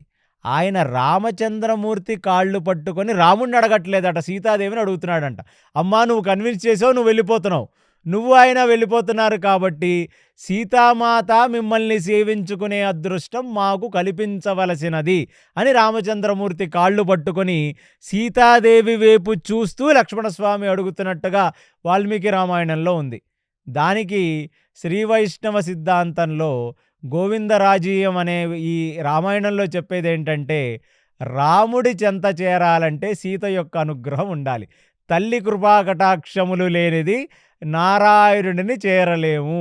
వెంకటేశ్వర స్వామి యొక్క కృపాకటాక్షాలు ఉండాలంటే కింద అల్వేల్ మంగమ్మ, పద్మావతి కృపాకటాక్షాలు ఉంటేనే వెంకటేశ్వర స్వామి కృపాకటాక్షాలు ఉంటాయి. అలాగా శ్రీ మహావిష్ణువు యొక్క కృపాకటాక్షములు లక్ష్మీదేవి చేత, రాముడి యొక్క కృపాకటాక్షములు సీత చేత ఉంటాయి. కాబట్టి రాముడి యొక్క పాదాలను పట్టుకున్న లక్ష్మణుడు సీతామాతను ప్రాధేయపడుతున్నాడు, నన్ను మీతో పాటు తీసుకువెళ్ళే ఒక అదృష్టాన్ని నాకు ప్రసాదించవలసినది అని. ఎన్ని మాటలు చెప్పినా లక్ష్మణుడు కూడా వినకపోవడంతో ఇక రామచంద్రమూర్తి, నువ్వు నా యొక్క బహిర్ప్రాణానివి, అంటే రాముడి లోపల ఉన్నది ఆయన అంతఃప్రాణమైతే ఆయన బయట ఉన్న ఒక ప్రాణశక్తే లక్ష్మణుడు అని ఆయన చెప్పేశాడు.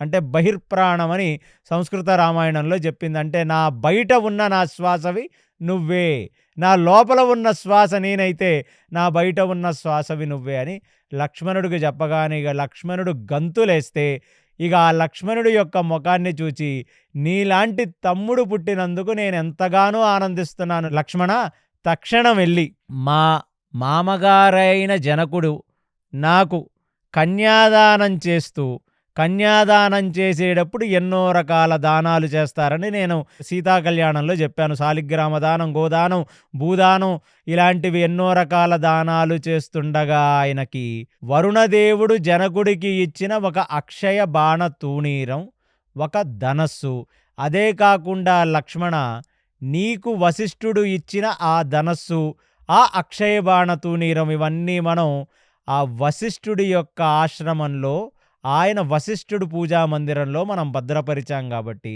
నువ్వు తక్షణం వెళ్ళి వశిష్ఠుడికి ప్రార్థించి అవి తీసుకురావలసినది అని లక్ష్మణుణ్ణి పంపాడు.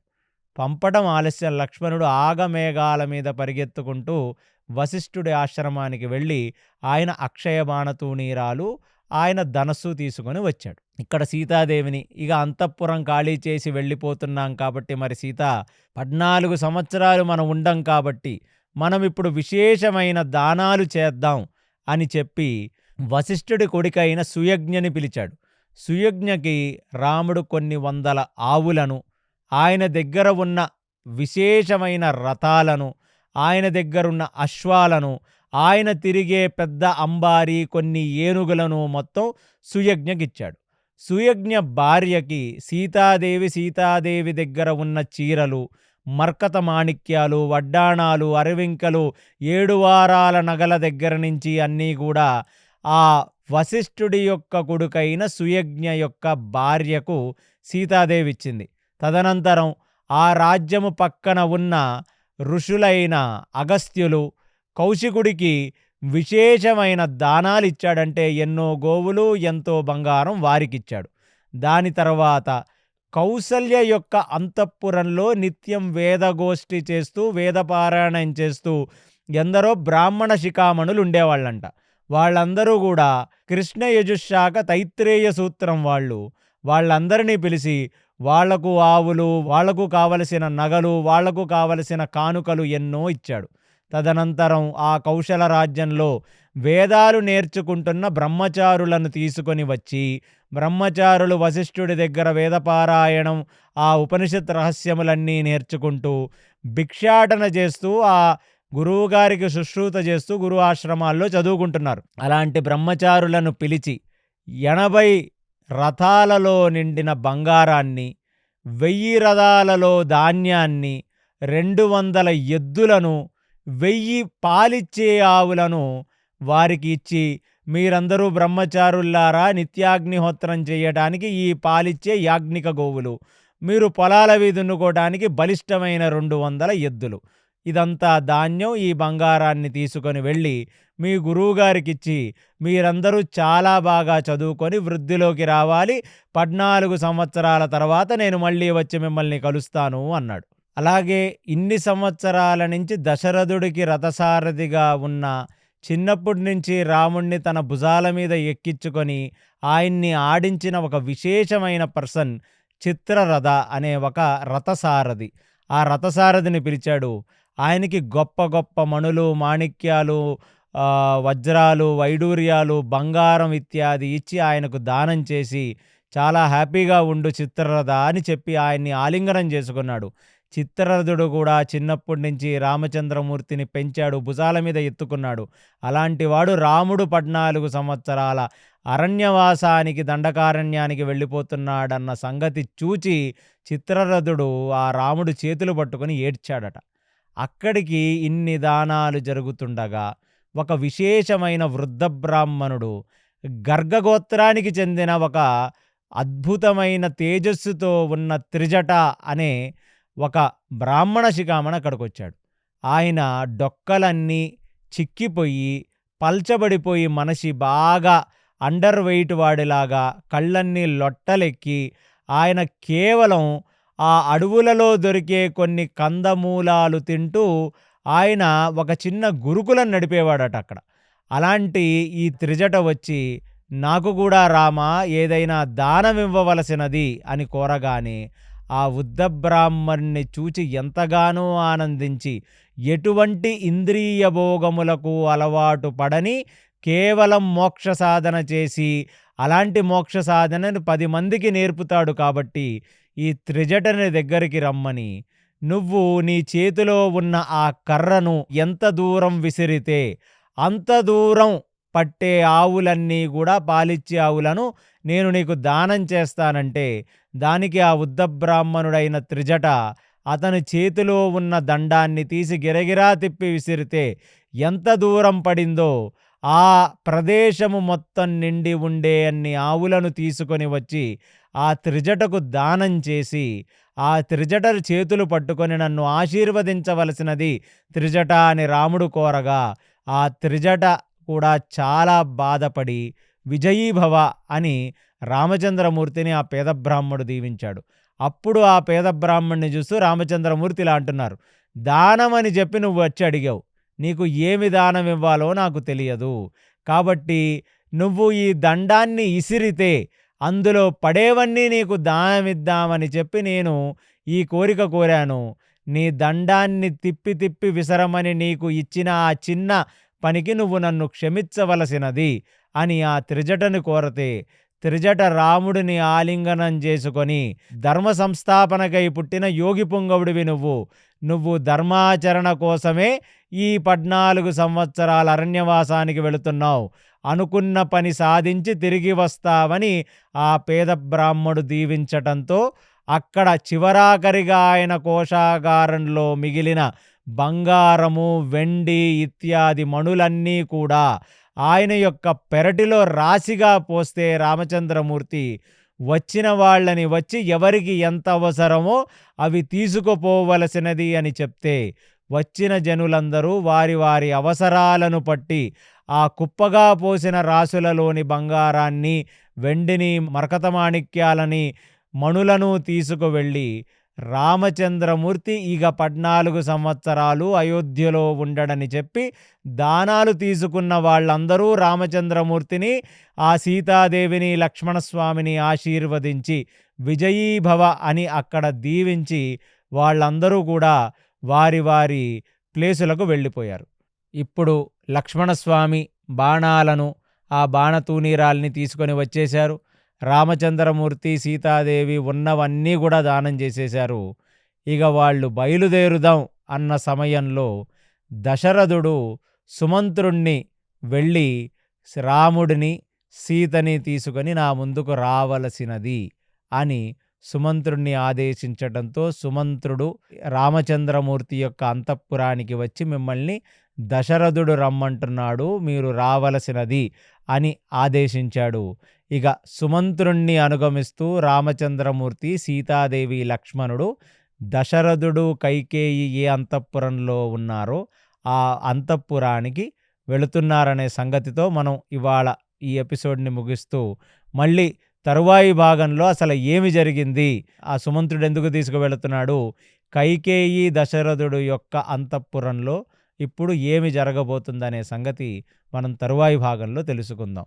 శ్రీరామ రామ రామేతి రమే రామే మనోరమే సహస్రనామ తత్తుల్యం రామనామ వరాననే. సర్వం శ్రీకృష్ణార్పణమస్తు. హరి ఓం. విన్నారు కదండి. కైకేయి వరాలను గురించి తెలుసుకున్న రామచంద్రమూర్తి ఏ రకంగా కౌసల్యని, అలాగే తమ్ముడైనటువంటి లక్ష్మణస్వామిని ఓదార్చారో తెలుసుకున్నాం. సీతాదేవిని వనవాసానికి తీసుకెళ్ళడానికి అంగీకరించని రామచంద్రమూర్తిని పరిపరి విధాల సీతాదేవి ఎలా ప్రాధేయపడి రామచంద్రమూర్తిని ఒప్పించారో తెలుసుకున్నాం. దశరథుని నుంచి తన మందిరానికి రావాల్సిందన్న వార్తను తెలుసుకున్న రాముడు, సీత, లక్ష్మణుడు దశరథ మహారాజును కలవడానికి వెళ్తారు. ఆ తర్వాత ఏం జరిగిందో మనం వచ్చే భాగంలో తెలుసుకుందాం. అంతవరకు చూస్తూనే ఉండండి కేసీ టాక్స్ తెలుగు. హరే కృష్ణ.